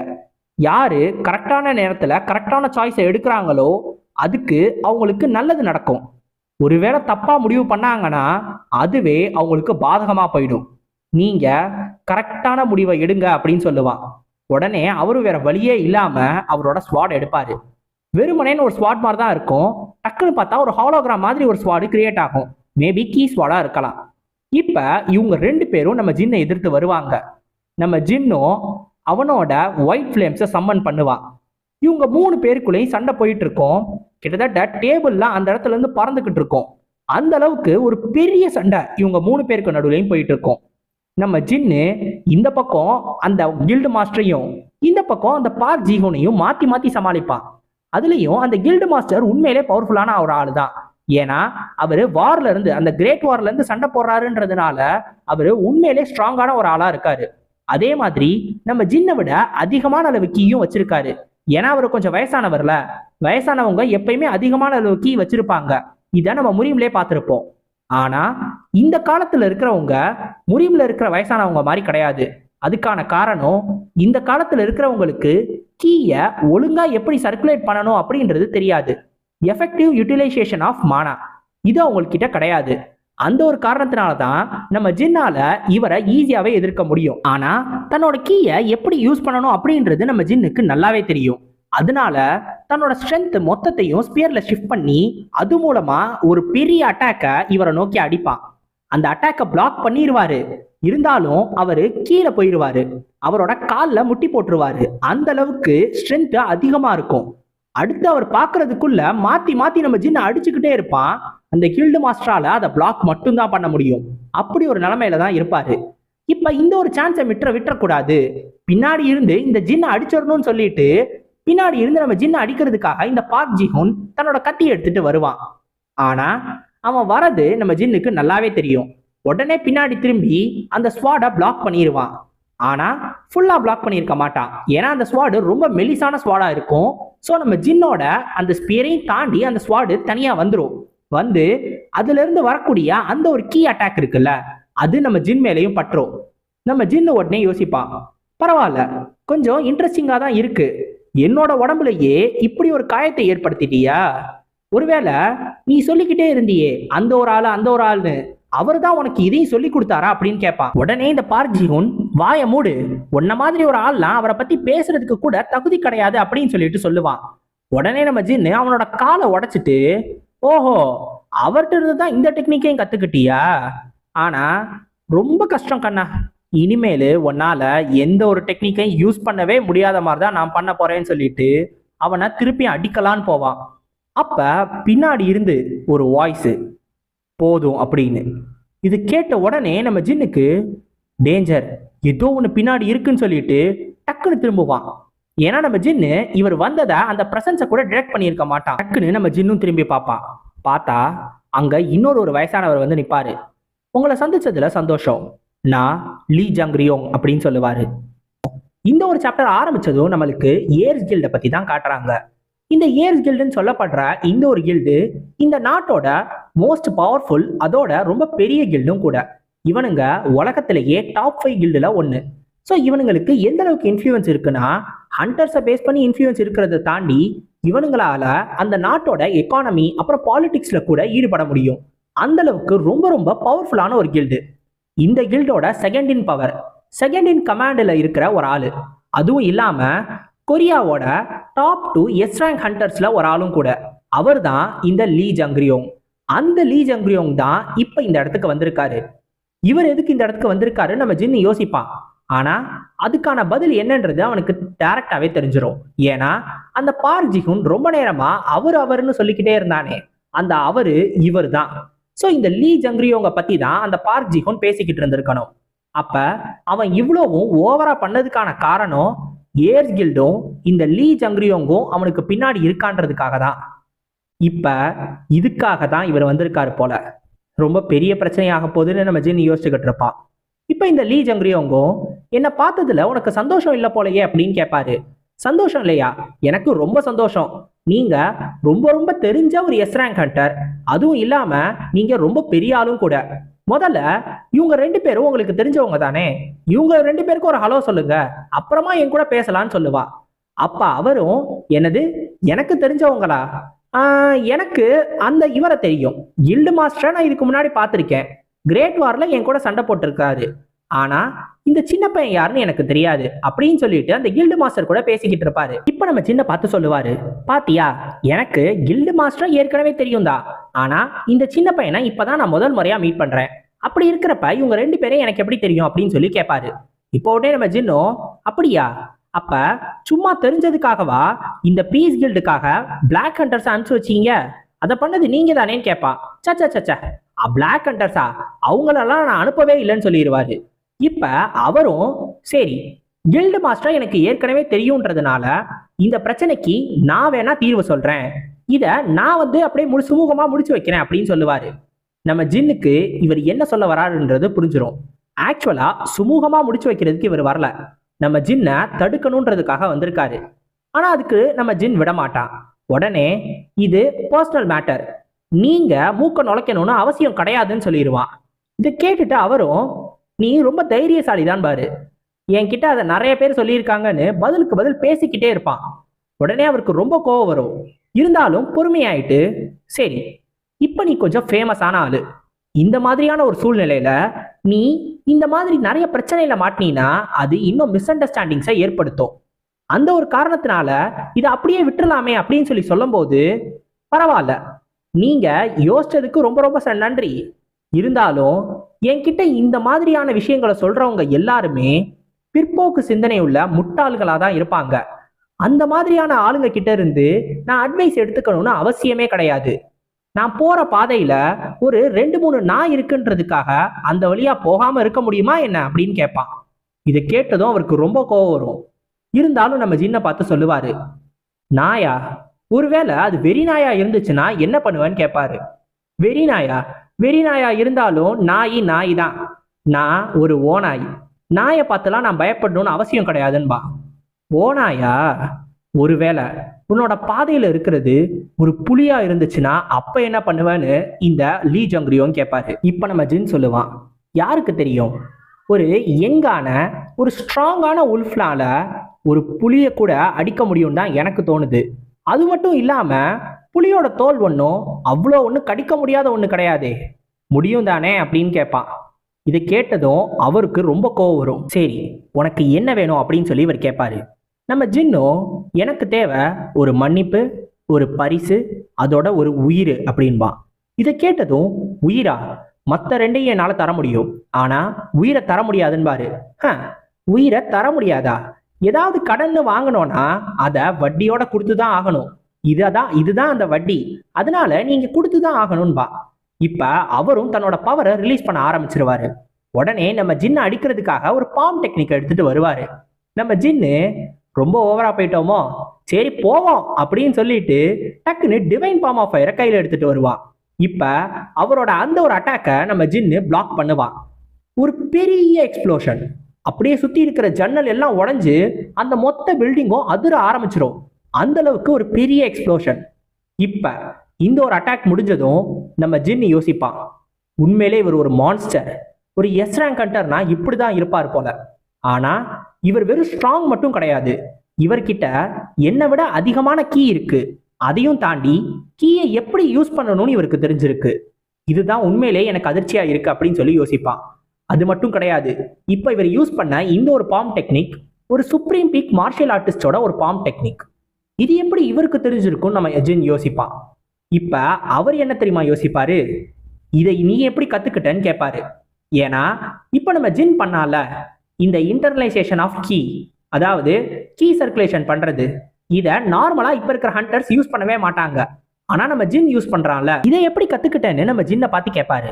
ஆனா கேட்டோன்னே நம்ம பையன் சொல்லிடுவானா என்ன? அப்பதான் நம்ம ஜின்னு பக்கத்துல ஒரு பீஸ் ஊர்ந்து ஊர்ந்து போறதா கவனிப்பான்.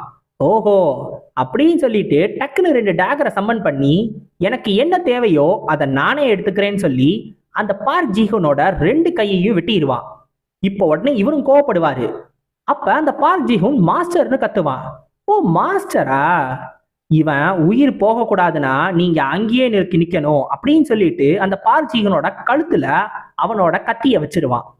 இப்ப பார்க் ஜிஹூனை பார்த்து சொல்லுவான், நான் உன்னை உயிரோட விட்டுடுறேன், ஆனா இனிமேலும் உன்னால ஹண்டரா வாழவே முடியாதுன்னு சொல்லி அவனோட கால் 2 கால்லையும் எல்லா இடத்துலையும் 2 கத்தியும் வச்சு மாத்தி மாத்தி குத்திக்கிட்டே இருப்பான். கிட்டத்தட்ட எத்தனை நர்வ்ஸ் கட்டாச்சுனே தெரியாது, அந்த அளவுக்கு ரத்தம் வந்திருக்கும். இப்ப அந்த பார்க் ஜிஹூனை உதைச்சு அந்த லீ ஜங்ரியோங் எந்த இடத்துல இருந்தாரோ அந்த இடத்துக்கே அனுப்பிச்சு வச்சிருவான். இப்ப அவரை பார்த்து சொல்லுவான், அவன் என்ன தப்பு பண்ணானோ அதுக்கான விலையை தான் அவன் கொடுத்துருக்கான். இப்ப இதோட எனக்கு அசல் வந்துருச்சு, வட்டியை கொடுத்துட்டீங்கன்னா நான் இந்த இடத்த விட்டு கிளம்பிடுவேன்னு சொல்லுவான். நீ இங்க இருந்து உயிரோட போக முடியும் நினைக்கிறியா அப்படின்னு சொல்லிட்டு அந்த லீ ஜங்ரியோங் கோவமா கேட்பாரு. ஓஹோ சண்டை போடணும்னு நினைக்கிறீங்களா? எனக்கு எந்த பிரச்சனையும் இல்லை. நம்ம 2 பேரும் சண்டை போட்டு இந்த மொத்த பில்டிங்கும் இடிஞ்சு விழுந்து சுத்தி இருக்கிற எல்லா மக்களுக்கும் இது எல்லாம் தெரியட்டும். யாருக்கு இது பெரிய பிரச்சனையா இருக்கும்னு நீங்களே யோசிச்சு பார்த்துக்கோங்கன்னு சொல்லுவான். இப்ப நம்ம ஜின்னு இவ்வளோ கான்ஃபிடன்ஸோட பேசுறான்ல, வேற வழியே கிடையாது. இவங்க 2 பேரும் சண்டை போட்டாங்கன்னா அது பெரிய பிரச்சனையா ஆக போறது கண்டிப்பா இந்த லீ ஜங்ரியோங் தான். அதனாலேயே அவரு இந்த பிரச்சனையை விட்டுட்டு போகணும்னு முடிவு பண்ணிடுவாரு. இப்ப நம்ம ஜின்னு மட்டும் அந்த ரூம்ல தனியா நின்றுகிட்டு இருப்பான். ஆக்சுவலா இந்த லீ ஜங்ரியோங் போறதுக்கு முன்னாடி நம்ம ஜின்னை பார்த்து சொல்லியிருப்பாரு, இதை நான் என்னைக்கும் மறக்கவே மாட்டேன் அப்படின்னு. ஐயோ பெரிய பிரச்சனையை இழுத்து விட்டோமோ, சரி போவோம் என்னதான் பண்ணிடுவானுங்க அப்படின்ற மாதிரி நம்ம ஜின்னு யோசிச்சுக்கிட்டு இருப்பான். இருந்தாலும் அட்லீஸ்ட் ரிவெஞ்ச் கிடைச்சிருச்சு, அதுவும் இல்லாம இன்னும் நிறைய ரிவார்டு கொடுக்குறேன்னு வேற சொல்லியிருக்காங்க, எல்லாம் போக போக சரியாயிரும் நம்ம ஜின்னு யோசிச்சுக்கிருவான். இப்ப கரெக்டா நம்ம சோய் கிட்ட இருந்து ஒரு கால் வரும். நம்ம சோய் நம்ம ஜின்னை பார்த்து சொல்லியிருப்பாரு, நீ என்ன வேணாலும் பண்ணு, நான் அதுக்கு எல்லா பொறுப்பையும் ஏத்துக்கிறேன், என்ன ரிசல்ட் இருந்தாலும் சரி, எனக்கு உன் மேல நம்பிக்கை இருக்கு, ஏன் என்ன நம்புறதை விட நான் ஒன்னதான் நம்புறேன்னு நம்ம ஜின்னு கிட்ட போறப்ப சொல்லியிருப்பாரு. அந்த நம்பிக்கையோட தான் நம்ம ஜின் இங்க இவ்வளோ சண்டையும் பண்ணியிருப்பான். இப்ப சோய் கிட்ட கால் பண்ணி இது எல்லாத்தையும் சொல்லணும்ல, அங்க ஒருத்தர் நம்பிக்கையோட காத்துக்கிட்டு இருக்காருல அப்படின்னு சொல்லிட்டு தான் நம்ம ஜின்னும் கால் பண்ணுவான். ஹலோ மிஸ்டர் சோய் அப்படின்னு சொன்ன உடனே சின் தேக்கியும் நீ உயிரோட இருக்கியா? ஐயோ சின் தேக்கியும் உயிரோட இருக்கானா? அடப்பாவி இவன் எப்படி உயிரோட இருந்தா, இன்னியாரே இவனை புதைக்கலையா அப்படின்ற மாதிரி அந்த பக்கம் 3 பேரும் பேசிக்கிட்டு இருப்பானுங்க. நம்பிக்கையா நம்பிக்கை, இந்த ஆள் மேல போய் நம்பிக்கை வச்சேன் பாரு, இந்த மாதிரி ஒரே நேரத்துல கவுக்குறதுக்கா பின்னாடி நம்பிக்கை வச்சேன்னு அவ்வளோ டயலாக் பேசி அனுப்பிச்சு வச்ச அப்படின்ற மாதிரி நம்ம ஜின்னு யோசிச்சுக்கிட்டு இருப்பான். இப்ப இந்த லீ ஜங்ரியோங் கீழே இறங்கி போறப்ப அந்த இடத்துல நிறைய மேஜர்ஸ் இவருக்காக நின்றுகிட்டு இருப்பாங்க. இந்த மேஜர்ஸ் எல்லாரும் எதுக்காக வந்திருக்காங்க அப்படின்னு சொல்லி கேட்டீங்கன்னா, நம்ம ஜின்னு இந்த மியோங்தோங் கில்டோட ஹெட் குவார்டர்ஸ்குள்ள இவ்வளோ பெரிய கலவரத்தை பண்ணியிருக்கான். இது எல்லாமே வெளியே இருக்கிற ஆளுங்களுக்கு தெரிஞ்சிச்சுன்னா அது எவ்வளோ பெரிய பிரச்சனையை உருவாக்கும். அதனால ஆரம்பத்துல இருந்தே இந்த கில்டோட ஹெட் குவார்டர்ஸை சுத்தி ஒரு இல்யூஷன் மேஜிக்கை இந்த மேஜர்ஸ் போட்டு வச்சிருக்காங்க. அதனாலயே யாருக்குமே எதுவுமே தெரியல. அதுவும் இல்லாம இந்த லீ ஜங்ரியோங் இன்னொரு உத்தரவும் போடுவாரு, இங்க யார் யாரெல்லாம் எதையாவது பார்த்துருப்பாங்க அப்படின்னு சொல்லி தோணுதோ அவங்க எல்லாருக்கும் மைண்ட் மேனிபுலேஷன் மேஜிக்கை யூஸ் பண்ணி எல்லாத்தையும் மறக்க வச்சிரு அப்படின்னு சொல்லியிருப்பாரு. அப்ப இந்த மேஜ் பக்கத்துல இருக்கிற பார்க் ஜிஹூனை பார்ப்பாரு. பார்த்துட்டு அவனை பார்த்தா ரொம்ப அடிப்பட்ட மாதிரி தெரியுது, நான் வேணா அவனுக்கு ட்ரீட்மெண்ட் கொடுக்கவா அப்படின்னு சொல்லி கேட்பாரு. அவனுக்கு சும்மா சாதாரணமா ட்ரீட்மெண்ட் கொடுத்துட்டு ஏதாவது ஒரு மூலையில அவனை தூக்கி போட்டுரு, அவன் செத்தா கூட எனக்கு கவலை இல்லை, ஒருவேளை அவன் பொழைச்சு வந்தாலும் இனிமேலும் அவன் நமக்கு பிரயோஜனப்பட மாட்டான் அப்படின்னு சொல்லி அவனை பார்த்து சொல்லிடுவாரு. இப்ப உடனே அந்த கில்டு மாஸ்டர் என்ன பண்றது அப்படின்னு சொல்லி இந்த லீ ஜங்ரியோங்கோட பாடி கார்டு கேட்பான். அதாவது இந்த மியோங்தோங் கில்டோட கில்டு மாஸ்டர். இவர் என்ன சொல்லுவாருன்னா, அவரு ஆரம்பத்துல நமக்கு ரொம்ப ஒபீடியண்டா இருந்தாரு, ஆனா போக போக நம்ம பேச்ச கேட்கறதே இல்லை, அவருக்கு நிறைய விஷயம் தெரிஞ்சு போச்சு, அதுவும் இல்லாம இந்த மிஷனை கூட அவர் ஒழுங்கா முடிக்கவே இல்லை, பீஸ் கில்டோட இந்த பிரச்சனையை இன்னும் ஈஸியா முடிச்சிருக்கணும், அவரு அதை ரொம்ப தப்பு பண்ணிட்டாரு அப்படின்னு சொல்லுவாரு. அவரை இப்போதைக்கு விட்டுரு, மற்ற எல்லாத்தையும் அப்புறமா பார்த்துக்கலாம்னு சொல்லிடுவாரு. என்ன சொல்றீங்க அப்படின்னு சொல்லி இந்த பாடி கார்டு கேட்கும்போது, நான் வெறும் டெஸ்ட் மட்டும் தான் பண்ணிக்கிட்டு இருந்தேன். பீஸ் கில்டு எப்படி ரியாக்ட் பண்ணுவாங்க அப்படின்னு சொல்லி டெஸ்ட் பண்ணிக்கிட்டு இருந்தேன். நீ என்னைய ரொம்ப குறைச்சி எடை போட்டுட்டேன்னு நினைக்கிறேன். ஒருவேளை இந்த வேலையை முடிக்கணும்னு நான் நினைச்சிருந்தேன்னா இத மியோங்தோங் கில்டு கிட்ட கொடுத்துருக்க மாட்டேன். இந்த வேலையை எப்படி முடிக்கணும்னு எனக்கு நல்லாவே தெரியும். பீஸ் கில்டு இது எல்லாத்தையும் எப்படி யோசிப்பானுங்க, எப்படி ரியாக்ட் பண்ணுவானுங்க அப்படின்னு தெரிஞ்சுக்கிறதுக்காக மட்டும்தான் இது எல்லாத்தையும் பண்ணேன். அப்பதான் நாளை பின்ன அவனுங்க பிரச்சனை ஏதாவது கொடுத்தானுங்கன்னா அவனுங்களை எப்படி சமாளிக்கிறதுன்னு எனக்கு தெரியும்னு சொல்லுவாரு. இதை கேட்ட உடனே அந்த பாடி கார்டும், ஓஹோ மாஸ்டர், அப்படின்னா நீங்க எல்லாத்தையுமே ப்ரெடிக்ட் பண்ணிட்டீங்களா, உண்மையிலே சூப்பர் அப்படின்னு சொல்லிட்டு சொல்லுவான். ஆக்சுவலா எல்லாத்தையுமே ப்ரெடிக்ட் பண்ணிட்டாரு தான். ஆனா அவரோட ப்ரெடிக்ஷன்லயே சுத்தமா வராத ஒரே ஒருத்தன் நம்ம ஜின் டேக்யூங். அவன் எப்படி இந்த ஒரு டெக்னிக்கை கத்துக்கிட்டான்றது தான். ஏன்னா அவரு ஃபீல் பண்ண அந்த ஒரு ஹீட்டு நம்ம ஜின் டேக்யூங் டிவைன் பாம் ஆஃப் ஃபயரை யூஸ் பண்ணால, அப்ப அவனோட பவரை பார்த்த உடனே அவருக்கு தெரிஞ்சு போச்சு. நம்ம ஜின்னால மானாவை எப்படி யூஸ் பண்ணணுன்றது நம்ம ஜின்னுக்கு நல்லாவே தெரிஞ்சிருக்கு. கொஞ்ச நாளைக்கு முன்னாடி எஃப்ராங்க் ஹண்டரா இருந்த ஒருத்தன் எப்படி இவ்வளோ பவர்ஃபுல்லா மாறினா, அவனை பத்தி தெரிஞ்சுக்கிட்டே ஆகணும்னு சொல்லி அப்பவே முடிவு பண்ணிட்டாரு. இப்போ நம்ம ஜின்னு நிறைய கமெண்ட்ஸை படிச்சுக்கிட்டு இருப்பான். இந்த நிறைய இன்டர்நெட் ஆர்டிகல்ஸ் இருக்கும்ல, அந்த மாதிரியான ஆர்டிகல்ஸையும் அதுக்கு கீழே இருக்க கமெண்ட்ஸையும் படிச்சுக்கிட்டு இருப்பான். ஆக்சுவலா இந்த எல்லா ஆர்டிக்கல்லையும் எங்களுக்கு ஒரு கனவு வந்துச்சு, அந்த கனவுல நாங்க ஜின் டேக்யூங்க பார்த்தோம், ஜின் டேக்யூங் எங்களோட ஹெட் குவார்ட்டர்ஸ்க்கே வந்து மொத்த ஹெட் குவார்ட்டர்ஸ்லயே ஒரு பெரிய கலவரத்தை ஏற்படுத்தினாரு அப்படின்ற மாதிரி சொல்லிக்கிட்டு இருப்பாங்க. ஸோ இது படிச்ச உடனே நம்ம ஜின்னுக்கு புரிஞ்சு போயிடும். மைண்ட் மேனிப்புலேஷன் மேஜிக்கை யூஸ் பண்ணியிருக்காங்க, அதுவும் எல்லார் மேலேயும் யூஸ் பண்ணியிருக்காங்க. ஏன் என்னையே அவங்க அத்தனை தடவை சர்ச் பண்ணாங்க என்கிட்ட ஏதாவது இருக்கா இல்லையான்னு சொல்லிட்டு. அவங்க ரொம்ப ஸ்கில்லான ஆளுங்க கூட. எப்படி அந்த லீ ஜங்ரியோங்குக்கு நம்ம ஜின்னு யூஸ் பண்ணது அவர் யூஸ் பண்ற டெக்னிக் மாதிரியே இருக்குன்னு யோசிச்சாரோ, அதே மாதிரி நம்ம ஜின்னுக்கும் இவர் யூஸ் பண்ணது ஒரு மார்ஷியல் ஆர்ட்ஸ் டெக்னிக்ன்றது நல்லாவே தெரிஞ்சு போச்சு. அதனால நம்ம ஜின்னு யோசிப்பான், மேபி இது மார்ஷியல் ஆர்ட்ஸா இருக்கலாம், இல்ல மார்ஷியல் ஆர்ட்ஸ் மாதிரியே இருக்கிற வேற ஏதாவது ஒன்னா கூட இருக்கலாம். இது என்னன்றத தெரிஞ்சுக்கிட்டே ஆகணும்னு நம்ம ஜின்னு இங்க யோசிச்சுக்கிட்டு இருப்பான். இப்ப நம்ம ஹண்டர் எம் எந்திரிச்சாருன்னு சொல்லிட்டு பக்கத்துல இருக்கிற அந்த ரிசப்ஷன்ல சொல்லுவாங்க. உடனே நம்ம ஹண்டர் எம்மை பாக்குறதுக்காக போவான். அவர் ஃபேமிலியோட இருப்பாங்க. அதுவும் இல்லாம அவரு சும்மா அப்படியே இவங்க கூடயும் பேசிக்கிட்டு இருப்பாரு, நிறைய மன்னிப்பும் கேட்டுக்கிட்டு இருப்பாரு. நம்ம ஜின்னையும் கட்டி பிடிச்சி அவர் ரொம்ப கவலைப்பட்டுக்கிட்டு இருப்பாரு. அப்போ அவரோட கை நடுங்கிக்கிட்டு இருக்கும், ஏன்னா அந்த கையை இப்பதானே ஒட்ட வச்சிருக்காங்க. அதை பார்த்த உடனே நம்ம ஜின்னுக்கும் கொஞ்சம் கவலையா இருக்கும். இப்ப எல்லாம் இந்த மாதிரி சுமூகமா போயிட்டு இருக்க போது இந்த ஹண்டர் எம்மிக்கிட்டையும் என்ன நடந்துச்சுன்றத எல்லாத்தையும் சொல்லுவாங்க. ஏர்ஸ் கில்டு தான் இது எல்லாத்தையும் பண்ணுச்சு, அதுக்கு பின்னாடி இருந்த ஆளு அந்த லீ ஜங்ரியோங் அப்படின்றதையும் நம்ம ஜின் சொல்லிடுவான். இதை சொல்லி முடிச்சதும் நம்ம ஜின்னு நேரா சோயையும் பட்லர் கிம்மையும் தான் பார்ப்பான். ஏன் அப்படின்னா நம்ம ஜின்னு இந்த பிரச்சனையை பத்தி பேசிக்கிட்டு இருந்தால, ஏர்ஸ் கில்ட பத்தியும் அந்த லீ ஜங்ரியோங் பத்தியும். அப்படி பேசும்போதெல்லாம் நம்ம சோயும் பட்லர் கிம்மும் ஒரு மாதிரி அமைதியாவே இருந்தாங்க. அவங்க ரெண்டு பேரோட ரியாக்ஷனும் நார்மலா இருக்கிற மாதிரி இல்ல. ஏதோ ஒண்ணு தப்பா இருக்குன்னு நம்ம ஜின்னுக்கு அப்பவே புரிஞ்சு போயிடும். ஒருவேளை இந்த சோயி ஒரு நார்மல் கில்டு மெம்பரா இல்லாம வேற ஏதாவது இருந்தாருன்னா அதனால கூட இருக்கலாம், இல்ல நம்ம ஜின்னுக்கு தெரியாம பின்னாடி ஏதாவது ஒரு உண்மை கூட இருக்கலாம்னு சொல்லி நம்ம ஜின்னு யோசிச்சுக்கிட்டு இருப்பான். கரெக்டா இந்த நேரத்துல அந்த ஒரு ரூமுக்கு யாரோ ஒருத்தர் வருவாங்க. நம்ம ஜின்னும் யார் வரான்னு சொல்லி பார்த்துக்கிட்டே இருந்தா வரது அந்த லீ ஜங்ரியோங் தான். லீ ஜங்ரியோங்க பார்த்த உடனே திரும்பியுமா இந்த ஆளு அப்படின்ற மாதிரி நம்ம ஜின்னு யோசிப்பான். ஆனா அவரை பார்த்த உடனே ஃபர்ஸ்ட் பேசுறது நம்ம சோய் தான். உங்களை பார்த்து ரொம்ப நாள் ஆச்சு வைஸ் கில்டு மாஸ்டர் அப்படின்னு சொல்லி நம்ம சோய் சொல்லுவாரு. வைஸ் கில்டு மாஸ்டரா, நீ ரொம்ப வளர்ந்துட்ட போல. நேத்து நேரத்துக்கு நீ என்னைய பார்த்துட்டு தாத்தா தாத்தான்னு கூப்பிட்டுக்கிட்டு இருந்த, அதுக்குள்ளே இவ்வளோ வளர்ந்துட்டியா அப்படின்னு சொல்லிட்டு இந்த லீ ஜங்ரியோங் கேட்பாரு. இதை கேட்டதும் அதிர்ச்சி ஆகிறது நம்ம ஜின்னு தான். என்னது தாத்தாவா? அப்படின்னா இந்த சோயி நார்மல் கில்டு மெம்பர் கிடையாதா? இல்ல இரு, இவர் மட்டும் உண்மையான தாத்தாவா இல்லாம இருக்கட்டும், ஒருவேளை உண்மையிலேயே இந்த சோயி இவரோட பேரனா இருப்பாரோ அப்படின்னு சொல்லி நம்ம ஜின்னுக்கு இப்போ ஒரு சந்தேகம் வர ஆரம்பிச்சிருக்கும். இப்ப இந்த லீ ஜங்ரியோங் என்ன சொல்லுவார் அப்படின்னா, நீ போன வருஷமே ரிசைன் பண்ணிட்டு போயிட்ட நான் கேள்விப்பட்டேன், அதுக்கப்புறம் எனக்கும் இப்பதான் ஞாபகம் வருது, நீ வேற எந்த கில்டுலயும் செட்டில் ஆகல அப்படித்தானே அப்படின்னு சொல்லி கேட்பாரு. ஆமா, அதுதானே உங்களுக்கும் தேவைப்பட்டுச்சு, நீங்களும் அதை பண்ணணும்னு தானே நினைச்சீங்க, அந்த ஒரு காரணத்தினால தானே என்னைய ஓவர்சீஸ்க்கு அனுப்பிச்சுக்கிட்டே இருந்தீங்க அப்படின்னு சொல்லி இந்த சோயை சொல்லுவாரு. இப்ப இந்த லீ ஜங்ரியோங்கும், ஓஹோ இப்ப நீ இதோ ஒரு புது இடத்துல வந்து செட்டில் ஆயிட்ட, அதுவும் வேற ஒருத்தரோட பேரோட அப்படியான்னு கேட்பாரு. இப்ப கரெக்டா குறுக்க வர்றது யாருன்னு பார்த்தா நம்ம பட்லர் கிம் தான். நம்ம பட்லர் கிம்மை பார்த்த உடனே, நீங்க கிம் ஹுவா ஜாங் தானே, உங்களை பார்த்து ஒரு 20 வருஷம் ஆயிருக்குமா அப்படின்ற மாதிரி கேட்பாரு. நானும் உங்களை பார்த்து ரொம்ப வருஷம் ஆச்சுதான். ஆனா நான் உங்களை தடவை பார்த்த அந்த ஒரு நாளை நான் யோசிச்சுக்கிட்டே தான் இருக்கேன். ஒருவேளை நான் அன்னைக்கு உங்களை காப்பாத்தாம போயிருந்தேன்னா இது எதுவுமே நடந்திருக்க தேவையில்லை அப்படின்னு இந்த பட்லர் கிம் சொல்லுவாரு.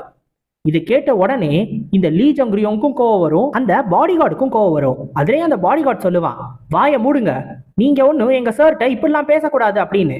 இது கேட்ட உடனே பட்லர் கிம்மும், ஓ அப்படியா, ஆமா உன்னை பார்க்க கொஞ்சம் திறமசாலியா தான் தெரியுது, உன் பேர் என்னன்னு கேட்பாரு. என்னோட பேரு சியோ கு ஜோன், நான் வைஸ் கில்டு மாஸ்டரோட பாடி கார்டுன்னு சொல்லுவான்.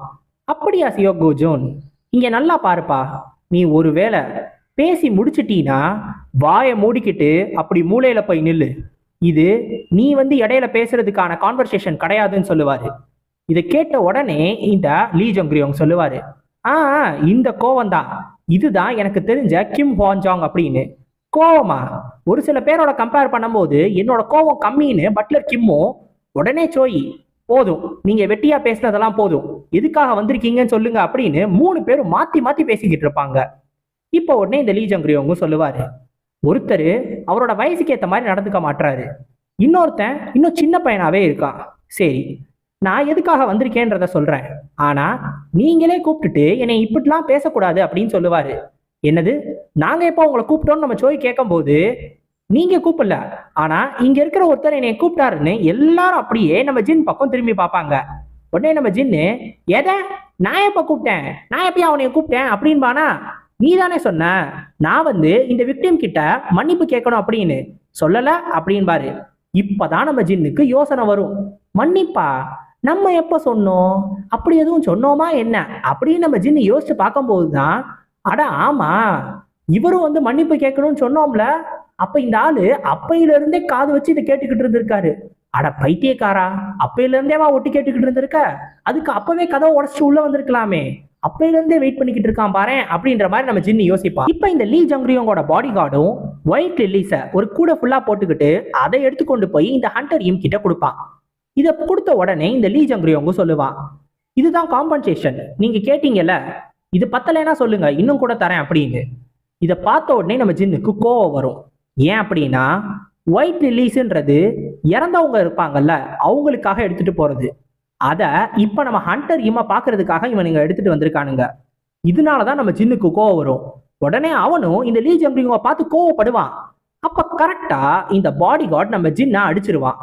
ஆக்சுவலா இந்த பாடி கார்டு எதுக்காக தெரியுமா அடிச்சான், கொஞ்ச நேரத்துக்கு முன்னாடி இங்க வந்துகிட்டு இருக்கும் போது இந்த லீ ஜங்ரியோங் தான் சொல்லியிருப்பான், நம்ம ஜின்னோட உண்மையான லெவல் என்ன அப்படின்றத தெரிஞ்சுக்கணுன்றதுக்காக.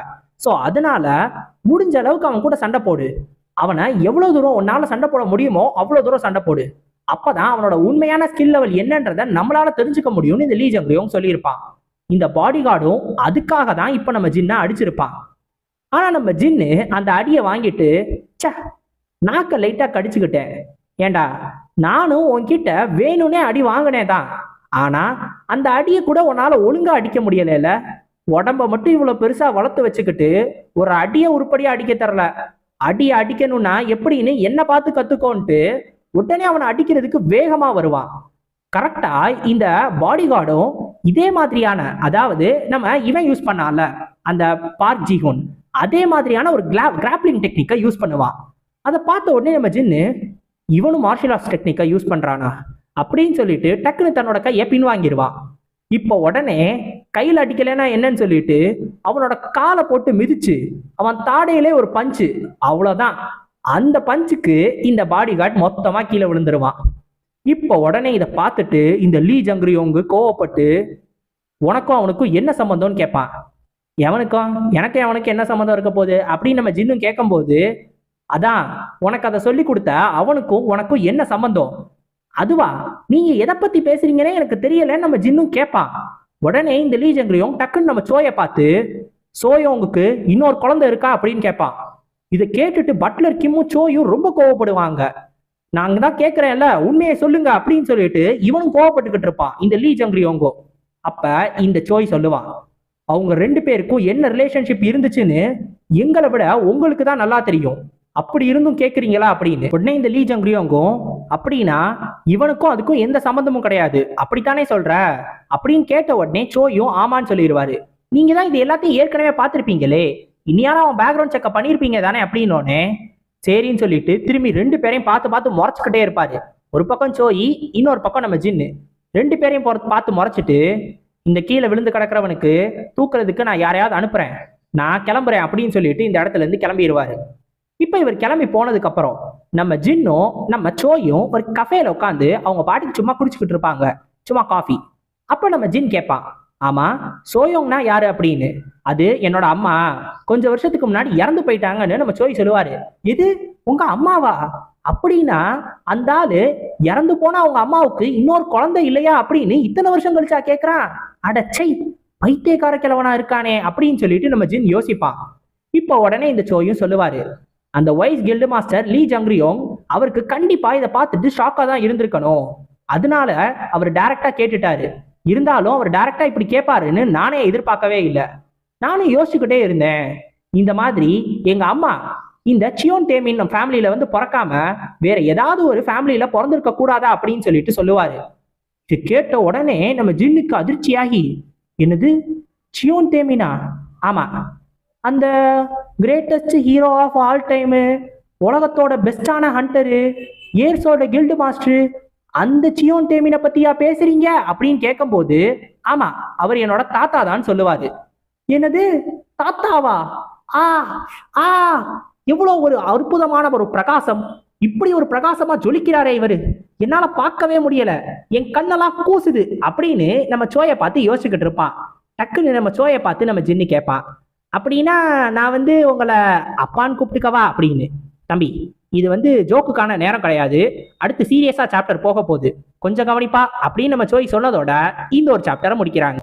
இப்ப இந்த ஒரு சாப்டர் ஆரம்பிச்சதும் அந்த ஒரு பாடி கார்டு இருக்கான்ல, அவன் அப்ப விழுந்தவன் இப்பதான் எந்திரிச்சிருப்பான். உடனே அவன் எந்திரிச்ச உடனே நம்ம லீ ஜங்ரியோங் கிட்ட மன்னிப்பு கேட்பான். சாரி, நான் எப்படியாவது அவனை சமாளிச்சிருக்கணும் அப்படின்பா. இப்ப உடனே இந்த லீ ஜங்ரியோங் சொல்லுவாரு, இப்ப உனக்கும் தெரிஞ்சிருக்கும், நீ ஏன் அவன் கூட சண்டை போட்டிருக்கீல, ஜின் டேக்கியுங்கும் மானா கல்டிவேஷன் மெத்தடை கண்டிப்பா கத்துக்கிட்டான் அப்படின்னு சொல்லிட்டு சொல்லுவாரு. ஆனா அதை நீங்க ஏற்கனவே சந்தேகப்பட்டீங்களா அப்படின்னு இந்த பாடிகார்ட் கேட்கும்போது, ஆமா எனக்கு கொஞ்சம் சந்தேகம் இருந்துச்சு, ஆனா இப்ப என்னால கிளியரா சொல்ல முடியும்.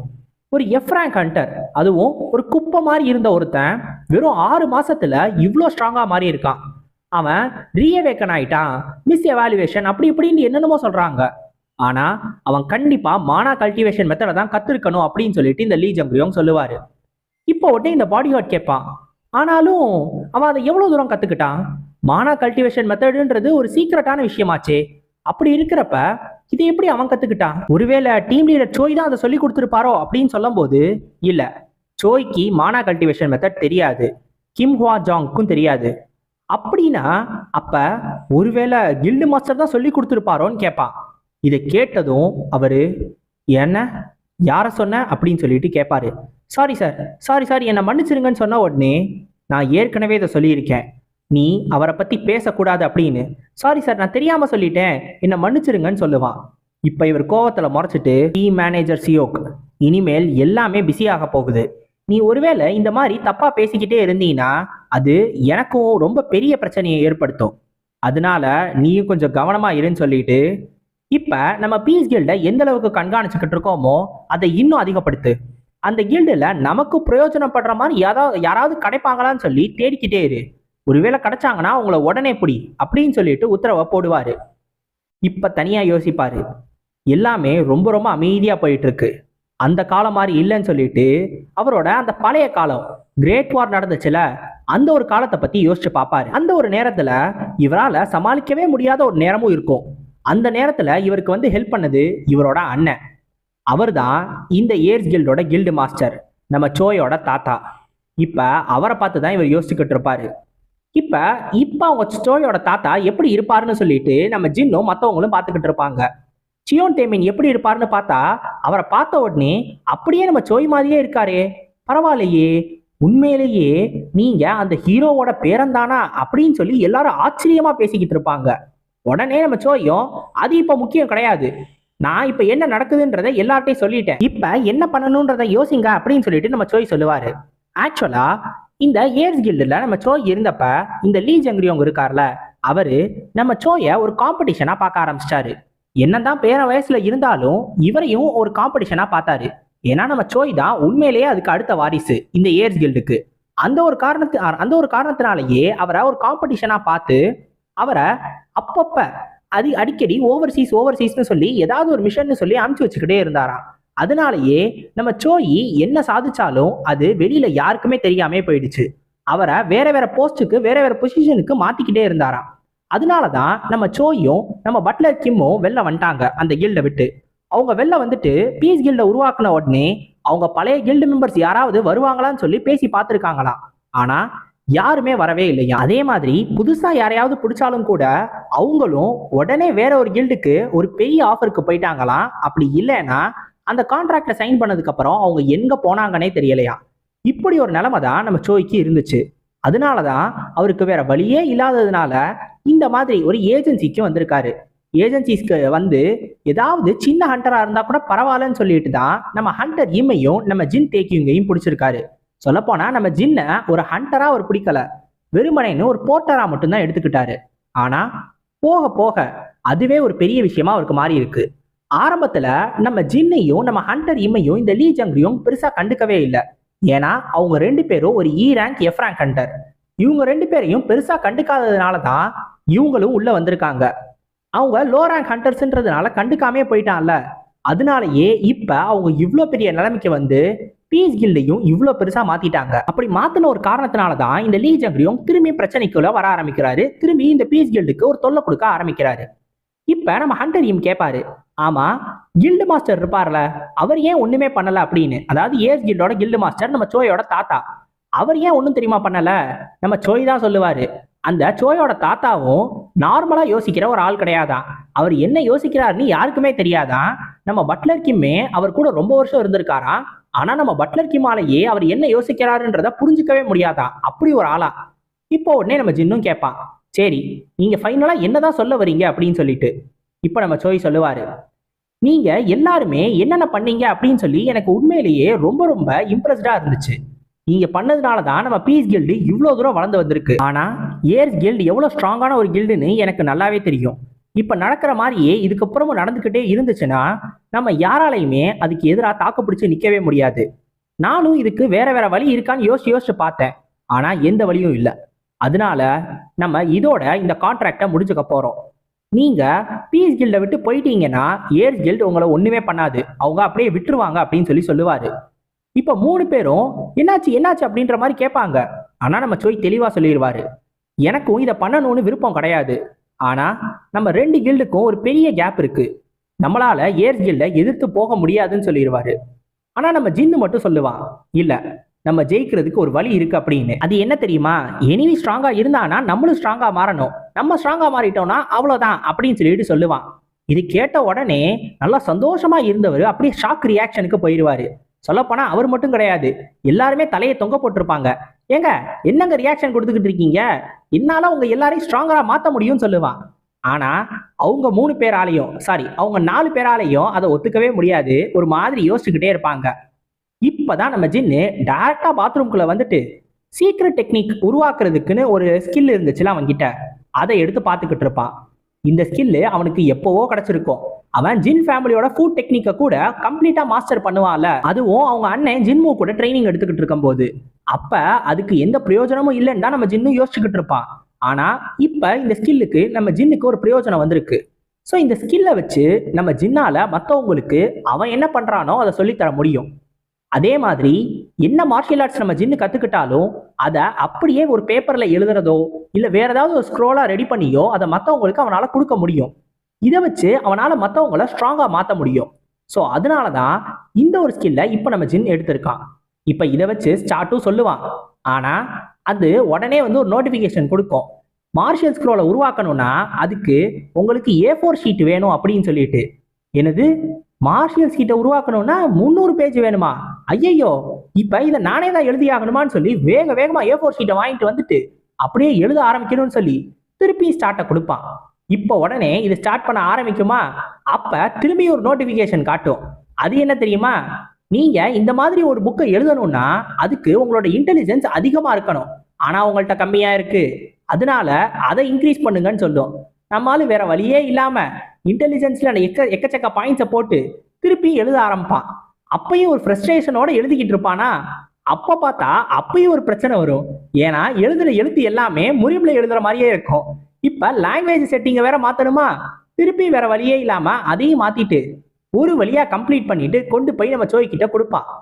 நம்ம சோயும் ஜின் ஃபேமிலியோட கல்டிவேஷன் டெக்னிக்கா இது என்ன அப்படின்னு சொல்லி கேட்பாரு. அதை படிச்சு பாருங்க அப்படின்னு சொல்லி நம்ம ஜின்னும் படிக்க சொல்லுவான். பார்த்தா அதை படிச்சு பாக்குறவரு இது ஒரு மானா கல்டிவேஷன் மெத்தட் ஆச்சே அப்படின்னு சொல்லி கேட்பாரு. இதை கேட்ட உடனே நம்ம பட்லர் கிமோ ரொம்ப ஆச்சரியப்பட்டு என்னது மானா கல்டிவேஷனா அப்படின்னு சொல்லி வேகமா அந்த புக்கை வாங்கி புரட்டி புரட்டி பாப்பாரு. ஆமா, இது மானா கல்டிவேஷன் தான், ஆனா இது எப்படி ஓன்ட்ட இருக்கு அப்படின்னு சொல்லி கேட்பாரு.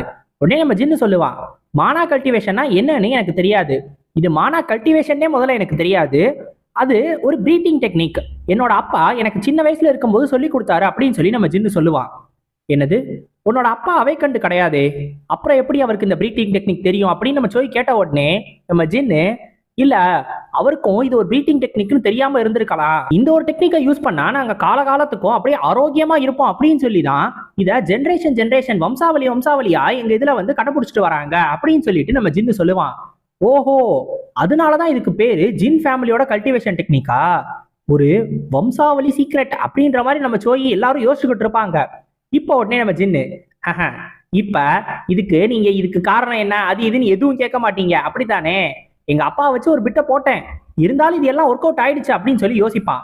அப்ப கரெக்டா நம்ம சோய் கேட்பாரு, இந்த ஒரு மானா கல்டிவேஷன் இந்த ஒரு ஜின் ஃபேமிலியோட கல்டிவேஷன் டெக்னிக்ல நீ சின்ன வயசுல இருந்து ட்ரெயின் ஆனியா அப்படின்னு சொல்லிட்டு ஆமான்னு சொன்ன உடனே இல்ல நான் ஒன்னே ஒன்று மட்டும் கேட்டுக்கிறேன், நீ இந்த ஒரு டெக்னிக்ல ட்ரெயின் ஆயிருக்க அப்படின்னா எதுக்கு இத்தனை நாளா நீ வந்து எஃப்ராங்க் ஹண்டரா இருந்த, நீ இன்னியாரத்துக்கு எவ்வளவோ வந்து ஸ்ட்ராங்கா மாறி இருக்கலாமே அப்படின்னு சொல்லிட்டு நம்ம சோய் கேட்பாரு.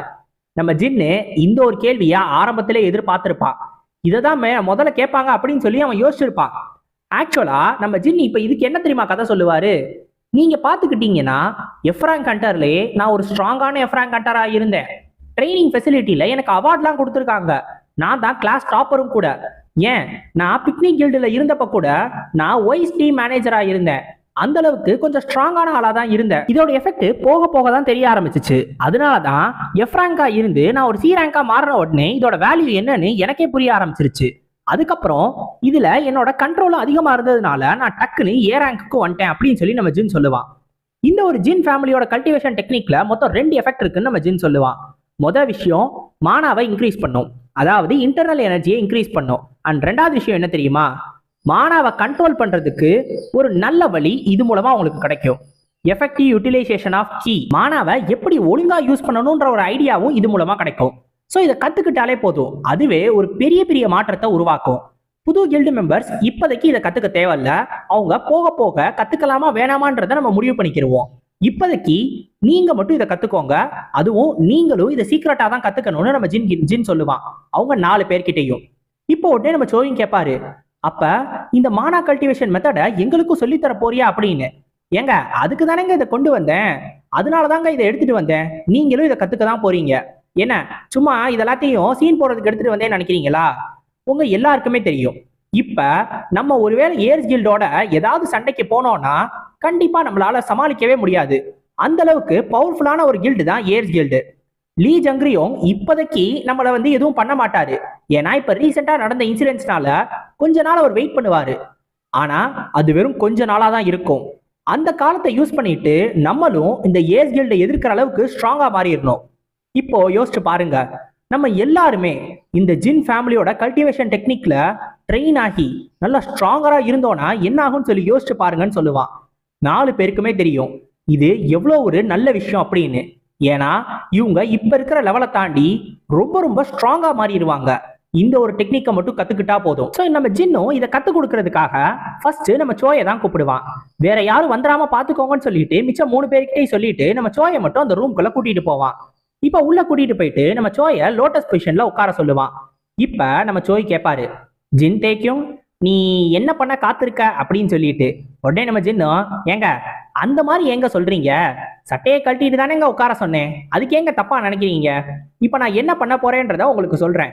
உங்க மானாவை நான் ட்ரூ கீ கைடன்ஸ் அப்படின்ற ஒரு மெத்தட் மூலமா உங்க மானாவை நான் கைட் பண்ண போறேன். அந்த ஒரு மெத்தட் மூலமா உங்க உங்க பிளாக்கான மெரிடியன்ஸ் எல்லாத்தையும் ஓபன் பண்ண போறோம், அந்த புக்ல போட்டிருந்த மாதிரி. அதுக்கப்புறம் நீங்க மைக்ரோ காஸ்மிக் ஆர்பிட் மெத்தடை யூஸ் பண்ணி நீங்க அப்படியே கீ சர்க்குலேஷனை கம்ப்ளீட் பண்ணிடலாம். இப்போ உங்களுக்கு புரிஞ்சுச்சா அப்படின்னு சொல்லி கேட்பான். சத்தியமா ஒண்ணுமே புரியல. அப்படின்னா வாயை மூடிட்டு கண்ணை மூடிட்டு நீங்க பாட்டுக்கு உட்காருங்க, மத்த எல்லாத்தையும் நான் பாத்துக்கிறேன், உங்க மானாவை மட்டும் ஃபோக்கஸ் பண்ணிக்கிட்டே இருங்க. ஆமா, உங்களுக்கு ஏதாவது சரியில்லாம இருக்கா? அப்படி இருந்துச்சுன்னா என்கிட்ட உடனே சொல்லுங்கன்னு நம்ம ஜின் கேட்பான். உடனே சோயும் சொல்லுவாரு, ஆமா ஆமா, என்னோட ரைட் ஷோல்டர் இருக்குல்ல, அதுக்கு கீழே லைட்டா ஒரு மாதிரி இருக்கு அப்படின்பாரு. என்னாச்சு, எதுவும் ஒலிக்குதா அப்படின்னு கேட்கும்போது, இல்ல இல்ல லைட்டா அரிக்குது, சொரிஞ்சு விட்டீங்கன்னா நல்லா இருக்கும்னு பாரு. சை, உங்களை வச்சுக்கிட்டு இப்ப ஆரம்பிப்போமா அப்படின்னு சொல்லிட்டு நம்ம ஜின்னு அவனோட கீய ஸ்லோவா அப்படியே ரொம்ப ரொம்ப ரொம்ப ரொம்ப கேர்ஃபுல்லா அவனோட கீய உள்ள அனுப்புவான், அதுவும் நம்ம சோயோட உள்ள. இப்ப நம்ம சோயோட எல்லா மெரிடியன்ஸையும் ஒன்னு ஒன்னா ஓபன் பண்ணிக்கிட்டே வருவான். சோ நம்ம சோய் கிட்ட அதிகமான அளவு கீ இருக்கும், அதுவும் பியூரான கீ அதிகமாவே இருக்கும். நம்ம சோய்க்கு லைட்டா ஹெல்ப் பண்ணாலே போதும், அவரு சீக்கிரமாவே ஸ்ட்ராங்கா மாறிடுவாருன்னு நம்ம ஜின் சொல்லிக்கிட்டு இருப்பான். இப்ப அவரோட உடம்புல இருந்து அந்த டாக்ஸிக் எல்லாமே வெளியே போக ஆரம்பிச்சிடும், அதாவது வேஸ்ட் எல்லாமே வெளில போகும் அப்படின்னு சொல்லி நம்ம ஏற்கனவே நிறைய தடவை பார்த்துருப்போம்ல. சோ அந்த மாதிரி நம்ம சோயோட உடம்புல இருந்து ரிலீஸ் ஆக ஆரம்பிச்சிடும். இப்ப எல்லா எனர்ஜியும் நம்ம ஜின்னு கேதர் பண்ணிட்டான். இப்ப டைரக்டா அவரோட டான்டியான்ல ஃபோக்கஸ் பண்றதுதான் நல்லதுன்னு சொல்லிட்டு அங்க போயிட்டு அவனோட எனர்ஜியை ஃபோக்கஸ் பண்ணுவான். ஆனா அங்கதான் நம்ம ஜின்னு ஒரு பெரிய விஷயத்த பார்ப்பான். என்னன்னு பார்த்தா, இன்னும் டைஜஸ்ட் பண்ணாம அவரோட எனர்ஜியா மாறாம இன்னும் அவரோட உடம்புக்குள்ள அவ்வளோ ஒரு பெரிய எனர்ஜி பால் இருக்கும், அதாவது தனியா கீ மாதிரி அப்படியே இருக்கும். இந்த கீயை நம்ம சோய் இன்னும் யூஸ் பண்ணவே ஆரம்பிக்கல. நம்ம ஏற்கனவே ஜின்னோட உடம்புலையும் இதே மாதிரி ஒண்ணு இருந்துச்சு. ஆரம்பத்துல ஸ்டார்டிங் சாப்டர்ஸ்ல பாத்துருந்தீங்கன்னா நம்ம ஜின்னும் அந்த கின்செங்க சாப்பிட்டதுனால தன்னந்தனியா இதே மாதிரி ஒரு எனர்ஜியை தனியாவே வச்சிருந்தான். கரெக்டா நம்ம ஒன் ஸ்ட்ரைக் ஜோபிலோட சண்டை போடும் போதுதான் அந்த ஒரு எனர்ஜியை யூஸ் பண்ணான். இப்ப இதே மாதிரி நம்ம சோயோட உடம்புலையும் இந்த எனர்ஜி இருக்கு, அது இன்னும் டைஜஸ்ட் பண்ணாம அப்படியே வச்சிருக்காரு. இது அட்லீஸ்ட் ஒரு 60 வருஷத்துக்கான கீயா இருக்கும். இதை எப்படி இவர் வச்சிருக்காரு நம்ம ஜின் யோசிப்பான். கண்டிப்பா இதுக்கான காரணம் அவங்க கிராண்ட்ஃபாதர் அந்த சியோன் தேமினா தான் இருக்கணும். நம்ம சோய் சின்ன பிள்ளையா இருந்தப்ப ஏதாவது நல்ல நல்ல எலிக்சிரு நல்ல நல்ல மெடிசனா கொடுத்துருப்பாரு, அதனாலதான் நம்ம சோய் கிட்ட இந்த அளவுக்கு எனர்ஜி இருக்கு அப்படின்னு சொல்லி சொல்லுவாரு. ஆனா நம்ம ஜின்னுக்கு கரெக்டா இந்த நேரத்துல ஒரு குவெஸ்ட் வரும். அது என்னன்னா, நம்ம ஜின்னுக்கு கண்ணு முன்னாடி இப்போ ஒரு பெரிய கீ இருக்குல்ல, இந்த ஒரு கீழ பாதிய நம்ம ஜின்னு எடுத்துக்கிறதுக்கு நம்ம சிஸ்டம் ஒரு நோட்டிபிகேஷன் கொடுத்துருக்கோம். ஸோ நம்ம ஜின்னு இந்த மொத்த கீயையும் டைஜஸ்ட் பண்ணானா இதுல பாதி சோய்க்கு போயிடும், மீதி நம்ம ஜின்னுக்கே வந்துடும். ஸோ இதை தான் நம்ம சிஸ்டம் நோட்டிபிகேஷனா கொடுத்துருக்கோம். நம்ம ஜின்னை 5 செகண்ட்குள்ள ஆன்சர் பண்ண சொல்லும், இல்லைன்னா கேன்சல் ஆயிடும் இந்த குவெஸ்ட் அப்படின்னு சொல்லிட்டு சொல்லும். நம்ம ஜின்னு இதை பத்தி யோசிப்பான்.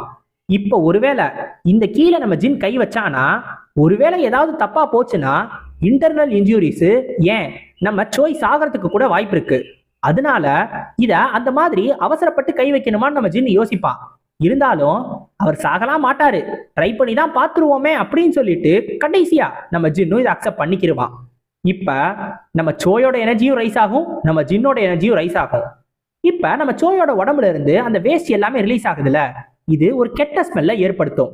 இது ஏற்கனவே நம்ம சொல்லியிருப்போம்ல, இந்த மாதிரி அவங்க உடம்புல இருந்து டாக்ஸிக் ரிலீஸ் ஆச்சுன்னா அது அதிகமான அளவு ஸ்மெல்ல ஏற்படுத்தும்னு. உடனே இதை கேட்டுட்டு இந்த சாங் பொண்ணு சொல்லும், இது என்ன மோசமான ஸ்மெல்லா இருக்கு அப்படின்னு. அப்ப நம்ம பட்லர் கிம்மு தான் இது என்ன அப்படின்றத அவங்களுக்கு எக்ஸ்பிளைன் பண்ணுவாரு. ஹீலிங் மேஜிக்கால கூட இந்த அளவுக்கு ஒரு எஃபெக்டை கொண்டு வர முடியாது, அதனாலதான் மானா கல்டிவேஷன் உண்மையிலே ஒரு பவர்ஃபுல்லான ஒண்ணு அப்படின்னு சொல்லிட்டு அவர் சொல்லுவாரு. அப்போ உடனே இந்த சாங் பொண்ணும் கேட்கும், மானா கல்டிவேஷன் டெக்னிக்கை அப்படி யார் தான் உருவாக்குனது, இதை பத்தி நான் கேள்விப்பட்டதே இல்லையே அப்படின்னோடனே, இத முதல்ல அந்த கிரேட் வார் நடந்தப்பதான் உருவாக்குனாங்க. இது ரொம்ப ரொம்ப டாப் சீக்ரெட்டான ஒண்ணு. இதை பத்தி உங்களுக்கு தெரிஞ்சிருக்கிறதுக்கு வாய்ப்பு இல்லாம இருக்கலாம், ஏன்னா இதை உருவாக்குனது சியோன் டேமின் தான். இந்த மானா கல்டிவேஷன் ரொம்ப ரொம்ப ஸ்ட்ராங்கான ஒரு வெப்பன். இந்த மானா கல்டிவேஷன் ரொம்ப ரொம்ப பெரிய விஷயம் அப்படின்றதுனால கிரேட் வார் முடிஞ்ச உடனே இதை பத்தின நிறைய இன்ஃபர்மேஷனை மொத்தமா தடையமே இல்லாம அழிச்சிட்டாங்க. அந்த காரணத்தினாலதான் நிறைய பேருக்கு இதை பத்தி தெரியவே இல்லை அப்படின்னு சொல்லிட்டு நம்ம பட்லர் கிம் சொல்லுவாரு. இந்த ஒரு நேரத்துல கரெக்டா நம்ம சோயோட உடம்பு ஒரு மாதிரி வைப்ரேட் ஆக ஆரம்பிச்சிடும். ஒரு மாதிரி வழியில துடிக்கிற மாதிரி அவர் இந்த பக்கம் அந்த பக்கம் ஒரு மாதிரி அப்படியே குலுக்கிக்கிட்டே இருப்பாரு. உடனே நம்ம சாங் பண்ணும், ஐயோ என்னாச்சு, இவரை காப்பாற்றணும் அப்படின்னு சொல்லி பக்கத்துல போகும்.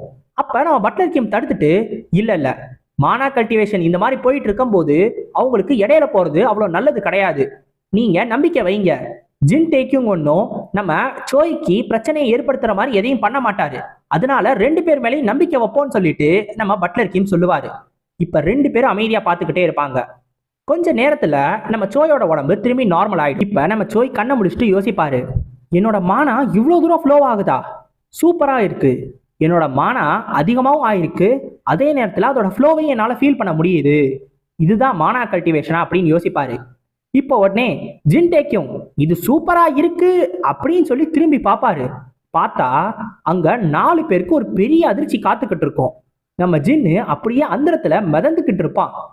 நம்ம ஜின்னு மிதக்கிறது மட்டும் கிடையாது, நம்ம ஜின்னுக்கு பின்னாடி ஒரு 2 பூ மலர்ந்த நிலைமையிலையும் ஒரு பூ அப்படியே அது மொட்டுல இருந்து மலர்ற மாதிரி இருக்கும். இப்ப அந்த ஒரு பூவும் கொஞ்சம் கொஞ்சமா மலர ஆரம்பிக்கும். ஆனா கரெக்டா இந்த நேரத்துல டக்குன்னு எல்லா இதழ்களும் தனித்தனியா போனதுனால நம்ம ஜின்னு டொம்முன்னு வந்து கீழே விழுவான்.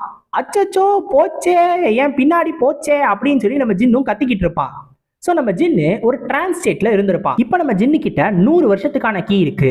அது மட்டும் கிடையாது, நம்ம ஜின்னு ஸ்கார்ச்சிங் ஃபயர் டிவைன் ஆர்ட்டை 7th மாஸ்டருக்கும் எடுத்துட்டு போயிட்டான், லெவலப்பும் ஆயிருப்பான். ஆனா நம்ம ஜின்னுக்கு ஒன்னே ஒன்று மிஸ் ஆயிடுச்சு. அது என்னன்னா, நம்ம ஜின்னு இன்னும் கொஞ்சோன்னு மட்டும் ட்ரை பண்ணியிருந்தான்னா டிரான்ஸ்ஜெண்டர் லெவலுக்கே போயிருப்பான். ஏன் ஏன் என்னால சந்தோஷமா இருக்க முடியல, இப்படியாவது நான் போயிருப்பேன், இப்படி போயிடுச்சு, ஏன் ஏன் அப்படின்னு சொல்லி நம்ம ஜின்னு கதறி கதறி அழுதுகிட்டு இருப்பான். இப்போ உடனே இவங்க 4 பேரும் பேசுவாங்க. ஆமா, என்னாச்சு இவனுக்கு, ஏன் இந்த மாதிரிலாம் பண்ணிக்கிட்டு இருக்கான், அது வந்து மானா கல்டிவேஷன் பண்ணும்போது எது வேணாலும் தப்பா போகலாம் அப்படின்னு சொல்லிட்டு நம்ம பட்லர் கிம்மோ நம்ம சாங்க பொண்ணு, ஏங்க அந்த பூவை பாத்தீங்களா, அது என்னங்க பூ, ஏதோ வித்தியாசமா இருந்துச்சே அப்படின்னு சொல்லி இவங்க 4 பேரும் பேசிக்கிட்டு இருப்பாங்க. இப்ப நம்ம ஜின்னு யோசிப்பான், ஆமா நான் அப்படியெல்லாம் துவண்டு போயிடக்கூடாது, இன்னும் என்கிட்ட 3 பேர் இருக்காங்க, 3 பேரையும் வச்சு ட்ரை பண்ணி பாத்திர வேண்டியதான். ஏங்க இல்ல, இங்க எல்லாரும் கவனிங்க, நீங்க எல்லாரும் இப்ப உடனே உங்க சட்டையை கழட்டுங்க, ஏன்னா நான் உங்க முதுக பார்க்கணும், முதுக பார்த்தே தீரணும் அப்படின்னு சொல்லிட்டு அதையும் வச்சு ஒரு கொஸ்டின் உருவாயிடும். இப்ப நம்ம ஜின்னு அவங்க முதுக பார்த்து அது மூலமா இன்னும் நிறைய கீயை எடுத்துக்கலாம் அப்படின்னு சொல்லி ஒரு ஆர்வத்தோட திரும்பி மற்ற 3 பேருக்கும் இந்த மானா கல்டிவேஷன் மெத்தடை ஆரம்பிக்கணும்னு முடிவு பண்றான். அப்படியே இதுவும் சாயந்தரம் வரைக்கும் அப்படியே சுமூகமா போகும். மற்றவங்க 4 பேருமே அப்படியே நல்லாவே இந்த மானா கல்டிவேஷனை பண்ணிக்கிட்டு இருப்பாங்க. ஆனா நம்ம ஜின்னுக்கு அது சுமூகமா போகாது. நம்மாலு ஒரு ஓரமா அப்படியே கதவுல சாஞ்சுக்கிட்டு, சை நான் டிரான்ஸ்ஜெண்டர் லெவலுக்கு போகவே இல்லை, இந்த மாதிரி நான் இவ்வளோ சீக்கிரமா போயிடுவேன் அப்படின்னு சொல்லிட்டு நானும் யோசிச்சுட்டேனே, எல்லார்கிட்டையும் அந்த அளவுக்கு கீ இருக்காதுன்றத நான் தான் யோசிச்சிருக்கணும், இருந்தாலும் அட்லீஸ்ட் இவங்களாவது ஒழுங்கா இந்த கீ சர்க்குலேஷனை எடுத்துக்கிட்டாங்களே, அதுவே ஓகே. ஆனா சாங்கும் கிம்மும் வந்து இதை எடுத்துக்கிடுவாங்கன்னு எனக்கு தெரியும். ஆனா ஹண்டர் இம்மு கூட இந்த அளவுக்கு இதை அட்ஜஸ்ட் பண்ணிக்கிடுவார்னு என்னால நம்பவே முடியல. எனக்கு தெரிஞ்சு அவர் தான் இங்க இருக்கிறவங்களையே ரொம்ப ரொம்ப அதிகமான அளவு இம்ப்ரூவ் ஆவார்னு எனக்கு தோணுது. இப்ப நம்ம யோசிக்க வேண்டியதெல்லாம், இந்த கில்டுல இருக்கிற மத்தவங்கள யார் யாருக்கு இந்த ஒரு மெத்தடை சொல்லி கொடுக்கணும் அதுதான் அப்படின்னு சொல்லி நம்ம ஜின்னு யோசிச்சுக்கிட்டு இருப்பான். இப்போ உடனே சிஸ்டம்ல இருந்து நோட்டிபிகேஷன் வரும், நம்ம ஜின்னை ட்ரெயினில இருந்து ஒரு ட்ரைனிங் இன்ஸ்ட்ரக்டரா மாத்திட்டேன் அப்படின்னு சொல்லிட்டு இந்த சிஸ்டம் சொல்லும். ட்ரைனிங் இன்ஸ்ட்ரக்டரா, அப்ப இன்னும் நிறைய பேருக்கு ட்ரைனிங் கொடுக்க வேண்டியது இருக்குன்னு சொல்லி நம்ம ஜின்னு யோசிச்சுக்கிறோம். இப்ப நம்மளுக்கு ஒரு கேட்டை தான் காட்டுவாங்க. சோ இந்த ஒரு கேட்டுக்குள்ள நிறைய பேர் வந்திருப்பாங்க. அதுலயும் யார் யாருன்னு பார்த்தா நம்ம பீஸ் கில்டும், அந்த பீஸ் கில்டுல புதுசா சேர போற கில்டு மெம்பர்ஸும். ஸோ பீஸ் கில்டுல புதுசா சேர போற கில்டு மெம்பர்ஸ் எல்லாருமே டைரக்டா ஒரு ஒர்க் ஷாப்க்கு தான் வரணும். ஏற்கனவே நம்ம பார்த்துருப்போம்ல, ஒரு 7 நாளைக்கு ஒரு ஒர்க் ஷாப் கூட போனானுங்கல்ல, அந்த ரேட் மான்ஸ்டர் இருக்கிற மாதிரி. ஸோ அதே மாதிரி இப்ப புதுசா இன்னொரு ஒர்க் ஷாப்குள்ள கூட்டிட்டு வந்திருக்காங்க. இப்போ உடனே புதுசா வந்தவங்க ஏற்கனவே இருக்கிற கில்டு மெம்பர்ஸை பார்த்து கேட்பாங்க, இதுதானே ஒர்க் ஷாப்பு, ஆனாலும் நம்ம கில்டுல சேர்ந்த உடனே ஒரு வாரத்துக்கு ஒர்க் ஷாப்பா, இந்த மாதிரி எந்த கில்டுலையும் பண்ணதே இல்லையே அப்படின்னு சொல்லி அந்த புதுசா வந்தவன் கேட்பான். உடனே ஏற்கனவே இருக்கிற பீஸ் எல்லாம், ஆமா ஆமா இதுதான் ஒர்க் ஷாப்பு, அது மட்டும் கிடையாது, இது ஒரு A rank gate, the dark mage the dark forest அப்படின்னு சொல்லும். என்னது ஏ ரேங்க் கேட்டா, அச்சச்சோ நம்மளாம் செத்தோம், ஏ ரேங்க் கேட்டுக்கு எந்த பைத்தியக்கார கில்டாவது ஒர்க் ஷாப்புக்கு கூட்டிட்டு வருமா, அதுவும் எக்ஸ்பீரியன்ஸ் இருக்காத ஆளுங்களை, என்னடா பண்ணிக்கிட்டு இருக்கீங்க அப்படின்னோடனே, பீஸ் கில்டுல எல்லாம் அப்படித்தான் நடக்கும், நீ என்ன அப்படியே ஏசியில ரூமை போட்டு அப்படியே ஜகஜோதியா எல்லாத்தையும் பண்ணலாம் நினைச்சியா, இங்க வந்துட்டு நீ ஜோதியில ஐக்கியமாய் தான் ஆகணும், இல்லைன்னா உனக்கே வந்து ஜோதி ஏத்திடுவானுங்க, அந்த நிலைமையில தான் இருக்கும் அப்படின்னு சொல்லிட்டு எல்லாம் பயமுறுத்திக்கிட்டு இருப்பானுங்க. உடனே புதுசா வந்தவங்களும் திடீர்னு ரொம்ப பயந்து போயிடுவானுங்க. அப்ப புதுசா வந்தவன்லாம் ஒருத்தன் கேட்பான், ஆமா ஹண்டர் ஜின் டேக்கிங் எங்க அப்படின்னு. அவரு தானே, அவரு ஒரு சில பேர் விருந்தாளிங்களை கூட்டிட்டு வர போயிருக்காரு. என்னது விருந்தாளிங்களா, ஆமா அங்க தூரத்துல பாரு தெரியவாரு பாரு அப்படின்னு சொல்லிட்டு அந்த பொண்ணும் சொல்லும். அப்பனும் அவனும் தூரத்துல பாப்பான். பார்த்தா நம்ம ஜின் தேக்கியும் டாட்டா காட்டிட்டே ஓடி வந்துகிட்டு இருப்பான். என்ன தெரியுமா பண்ண போயிருக்கான்? அங்க இருக்கிற எல்லா மான்ஸ்டரையும் மொத்தமா இவங்க பக்கம் கூட்டிட்டு வந்திருக்கான். இப்ப இதுங்க கூட தான் இவங்க சண்டை போட்டா ஆகணும். ஸோ ஒரு வாரத்துக்கு முன்னாடி என்னாச்சு அப்படின்னா, நம்ம சோய் இருக்கார்ல, அவரும் பட்லர் கிம்மும் சேர்ந்து இந்த லீ ஜங்லியோங் கிட்ட எவ்வளோ பேசி எவ்வளோ வாங்க முடியுமோ அது எல்லாத்தையும் வாங்கிட்டாங்க. காம்பன்சேஷனா நம்ம லீ ஜங்லியோங் கொடுக்குறேன்னு சொல்லியிருந்தால, ஸோ அதுக்காக என்னென்னலாம் வாங்க முடியுமோ அதை வாங்கிட்டாங்க. மொத்தம் 20 கேட்டு. அந்த 20 கேட் இல்லாம ஒரு எஸ்டேட்டு, அதோட நிறைய பணமும் கூட. இது எல்லாத்தையும் தான் நம்ம சோய் வந்து பேசி வாங்கியிருக்காரு. இதெல்லாம் எதுக்காக அப்படின்னா, அந்த பிளாக் ஹண்டரை இவங்க தானே பிடிச்சி வச்சிருந்தாங்க. அவங்க எல்லாரையும் கொடுத்ததுக்காக தான். ஸோ பிளாக் ஹண்டரை கொன்னுட்டதா அவங்கள்ட்ட சொன்னாங்க. ஆக்சுவலா கொல்லல, அவங்க எல்லாரையும், மிச்சம் உயிரோட இருந்தவங்க எல்லாரையும் நம்ம ஜின்னு பிடிச்சிதான் வச்சிருந்திருக்கான். ஸோ அவங்கள கொடுத்துட்டு அதுக்கு பதிலாக காம்பன்சேஷனை வாங்கிக்கிட்டாங்க. இப்போ இந்த ஸ்கெலிட்டன் மான்ஸ்டர்லாம் பார்த்த உடனே புதுசா வந்தவனுங்க பழசுல வந்தவனுங்கன்னு எல்லாரும் வந்து ஒரு மாதிரி பயந்துகிட்டு இருப்பானுங்க. அதுலயும் புதுசா வந்தவனுங்க அப்படியே நடுங்கிக்கிட்டு இருப்பானுங்க. அப்போ உடனே கீழே இருந்து இந்த பழைய ஆளுங்களா இருப்பானுங்கல்ல, அவனுங்க சொல்லுவானுங்க, ஏன்பா புதுசா வந்தவங்க நல்லா கேட்டுக்கோங்க, அந்த மரத்துல உட்காந்துருக்கான் பாத்தீங்களா கிளையில, அந்த பையன் ஜின் தேக்கியும், அவன் என்னைக்கும் நம்மளுக்கு ஹெல்ப் பண்ணவே மாட்டான். நம்ம சாகட்டும்னு சொல்லி அப்படியே விட்டுருவான். அவன் எதுக்காக மொத்த பணத்தையும், அந்த டிராகனை கொண்ட மொத்த பணத்தையும் கொண்டு போய் ட்ரஸ்ட்டுக்கு கொடுத்தான்னு நினைக்கிற? நம்ம இந்த மாதிரி சாவோம், நமக்கு காசு கிடைக்கட்டும் அப்படின்னு சொல்லிட்டு தான். அவன் கண்டிப்பா ஹெல்ப் பண்ணவே மாட்டான். அவனா நல்லவனே கிடையாது. அது இதுன்னு இவனுங்களும் கீழே இருந்து என்னென்னமோ சொல்லிக்கிட்டு இருப்பானுங்க. நம்ம ஜின்னு யோசிப்பான், ஏண்டா என்னைய கெட்டவனா காமிச்சுக்கிட்டு இருக்கீங்க? இருந்தாலும் இந்த மாதிரிலாம் விஷயத்த சொன்னாதான் கீழே இருக்கிற அந்த புதுசா வந்தவங்க ஒழுங்கா சண்டை போடுவாங்க. இருந்தாலும் இந்த மாதிரி பேசுனீங்கல, உங்க மூஞ்சியெல்லாம் மறக்கவே மாட்டேன், அப்புறமா கவனிச்சுக்கிறேன் நம்ம ஜின்னு யோசிப்பான். அப்ப கரெக்டா நம்ம ஜின்னு தூரத்துல பாப்பான். இந்த ஸ்கெலிட்டன் மான்ஸ்டர்ஸ்க்கு நடுவுல ஒரு ஸ்கெலிட்டன் நைட்டை பார்ப்பான். ஸோ ஸ்கெலிட்டன் நைட்டு ஒரு ஸ்ட்ராங்கான மான்ஸ்டர், அதாவது நார்மல் மான்ஸ்டரோட கொஞ்சம் ஸ்ட்ராங்கானது. அதுலயும் ஒரு ஸ்ட்ராங்கான ஸ்கெலிட்டன் நைட்டு தான் இங்க நம்ம ஜின்னு பார்ப்பான். அது ஒண்ணு மட்டும் கிடையாது, இன்னொன்னும் பக்கத்திலேயே எந்திரிக்கும். என்னது, 2 மான்ஸ்டரான் யோசிக்கும் போதே இதுங்க 2க்கும் நடுவுல இருந்து இன்னொன்னு எந்திரிக்கும். என்னது 3 மான்ஸ்டரா? இது பெரிய ஆபத்தாச்சு அப்படின்னு சொல்லி நம்ம ஜின்னு நினைக்கும் போதே தான் அது ஒரு நைட் இல்லைன்னு நம்ம ஜின்னுக்கு தெரிய வரும். நடுவுல எந்திரிச்சது ஒரு நைட் கிடையாது, அது ஒரு ஸ்கெலிட்டன் வார்லார்டு. அதுவும் பேசக்கூடிய ஒண்ணு. அது நம்ம ஜின்ன இங்க வா ஹியூமன் அப்படின்னு சொல்லி கூப்பிடும். இதை பார்த்த உடனே எல்லாருக்குமே பயம். என்னது பேசுற மான்ஸ்டரா? அப்படின்னா இது ஒரு நேம்டு மான்ஸ்டர் அப்படின்னு சொல்லி நம்ம ஜின்னு புரிஞ்சுக்கிறவா. உடனே கீழே நிக்கிற அந்த பொண்ணுகிட்டே சொல்லிடுவான் அது ஒரு நேம்டு மான்ஸ்டர் அப்படின்னு. இப்ப அந்த பொண்ணும் அதை பார்த்து பெருசாலாம் பயப்படவே பயப்படாது. ஏன்னா ஒருவேளை இது ஒரு கஷ்டமான சூழ்நிலையா இருந்துச்சுன்னா நம்ம ஜின்னு ஏற்கனவே இவங்களை பின்வாங்க சொல்லியிருப்பான். ஸோ நம்ம ஜின்னே இங்க இருக்கானா எந்த ஆபத்தும் தங்களுக்கு வராதுன்னு சொல்லிட்டு அந்த பொண்ணு சொல்லும். நம்ம ஜின்னும் சரி சரி, இது நம்ம ஈஸியா சமாளிச்சிடலாம், அந்த 3 மான்ஸ்டரையும் நான் பாத்துக்கிறேன், மற்ற எல்லாத்தையும் நீங்க பாத்துக்கோங்க, எவ்வளவு நேரம் உங்களால தாக்கு பிடிக்க முடியும் அப்படின்னு சொல்லிட்டு அந்த பொண்ணை பார்த்து கேட்பான். அந்த பொண்ணும் புதுசா வந்தவங்களா இருக்காங்க, மினிமம் ஒரு மணி நேரம் எங்களால இதை தாக்கு பிடிக்க முடியும் அப்படின்னு சொல்லும்.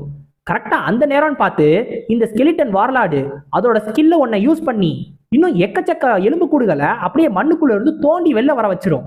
இப்ப நிறைய எலும்புக்கூடு வெளில வந்துடும். அவ்வளவுதான். இப்ப நம்ம ஜின்னு கேட்பான், ஏமா 1 மணி நேரம் சொன்னியே, 1 மணி நேரம் தாக்கு பிடிச்சிருவியா அப்படின்னு. அது இப்ப பார்த்தா ஒரு 30 நிமிஷம். அதுவும் அந்த நடுவுல இருக்க அந்த வார்லாடு எதுவும் பண்ணாம இருந்தானா 30 நிமிஷம் தாக்கு பிடிச்சிடலாம் அப்படின்னு சொல்லும். 30 நிமிஷமா? ஆனா எனக்கு என்னமோ அவன் ஏதாவது கோக்குமாக்கா பண்ணுவான்னு சொல்லும் போதே அந்த ஸ்கெலிட்டன் வார்லாடு திரும்பி இன்னொரு ஸ்கில்ல யூஸ் பண்ணும். அந்த ஸ்கில்ல யூஸ் பண்ண உடனே ஏற்கனவே இருக்கிற எலும்புக்கூடு, அதுக்கப்புறம் வரப்போற எலும்புக்கூடுன்னு எல்லா எலும்புக்கூடும் நல்லா கால்சியம் ஊட்டச்சத்து கிடைச்ச மாதிரி அப்படியே பொங்கிடுவானுங்க. புரட்சி அப்படின்ற மாதிரி வெடிச்சிருவானுங்க. அந்த அளவுக்கு எல்லாம் பவர்ஃபுல்லா மாறி அப்படின்ற மாதிரி சிரிச்சுக்கிட்டே எல்லாம் ஒரு முறைச்சுக்கிட்டும் சுத்துவானுங்க. ஒரு மாதிரியான சிரிப்போட இருப்பானுங்க. இப்ப நம்ம ஜின்னு யோசிப்பான், ஏமா 30 நிமிஷம் 30 நிமிஷமாவது சமாளிச்சிருவியா அப்படின்னோடனே இந்த பொண்ணு அது பாத்தீங்கன்னா அப்படின்ற மாதிரி சொல்லிக்கிட்டு இருக்கும். இப்ப கரெக்டா இந்த ஸ்கெலிட்டன் வார்லார்டு அங்க இருந்து ஒரு பெரிய எனர்ஜி பீமை நம்ம ஜின்னை நோக்கி அனுப்பும். கரெக்டா நம்ம ஜின்னு இருந்தால ஒரு மரம், அந்த மரம் அப்படியே பாதியா காணாம போயிடும். இப்ப நம்ம ஜின்னுக்கு தெரிஞ்சிடும் அந்த ஸ்கெலிட்டன் வார்லார்டு தன்னை தான் குறி வைக்குது அப்படின்னு. எப்படி ஸ்கெலிட்டன் வார்லார்டு இங்க இருக்கிறவங்களே ஸ்ட்ராங்கஸ்ட்னு நம்ம ஜின்னு கண்டுபிடிச்சானோ, அதே மாதிரி அந்த மான்ஸ்டருக்கும் நம்ம ஜின்னு தான் ஸ்ட்ராங்கஸ்ட்ன்றது தெரிஞ்சிருச்சு. அதனாலதான் நம்ம ஜின்னை மட்டும் தனியா குறி வச்சு தாக்க ஆரம்பிக்குது. இனிமேலும் மற்றவங்க இருக்கிறது நல்லது கிடையாது, ஸோ இவங்களை போக சொல்லி ஆகணும்னு சொல்லிட்டு நம்ம ஜின்னு எல்லாரையும் திரும்பி பார்த்து, நீங்க எல்லாரும் இப்பவே கிளம்பிடுங்க, நீங்க கேட்டோட என்ட்ரன்ஸ்க்கு போயிருங்கன்னு சொல்லிட்டு எல்லாரையும் போக சொல்லிடுவான். ஆனா இந்த மான்ஸ்டர் அந்த நேரத்துல ஒரு உத்தரவு போடும், எல்லாரையும் கொன்றுங்க அப்படின்னு. இப்ப நம்ம ஜின்னு எல்லாரையும் காப்பாத்தி எப்படி இந்த மான்ஸ்டரை தடுக்க போறான், சுத்தி வரக்கூடிய இத்தனை மான்ஸ்டரையும் நம்ம ஜின்னு எப்படி தடுக்க போறான்றத அடுத்து வர சாப்டர்ஸ்ல பார்ப்போம். ஸோ அடுத்த சாப்டர்ஸ்ல உங்களை சந்திக்கிற வரைக்கும் சைனரா கைஸ், அரிகத்தோ கோசாய்மஸ்.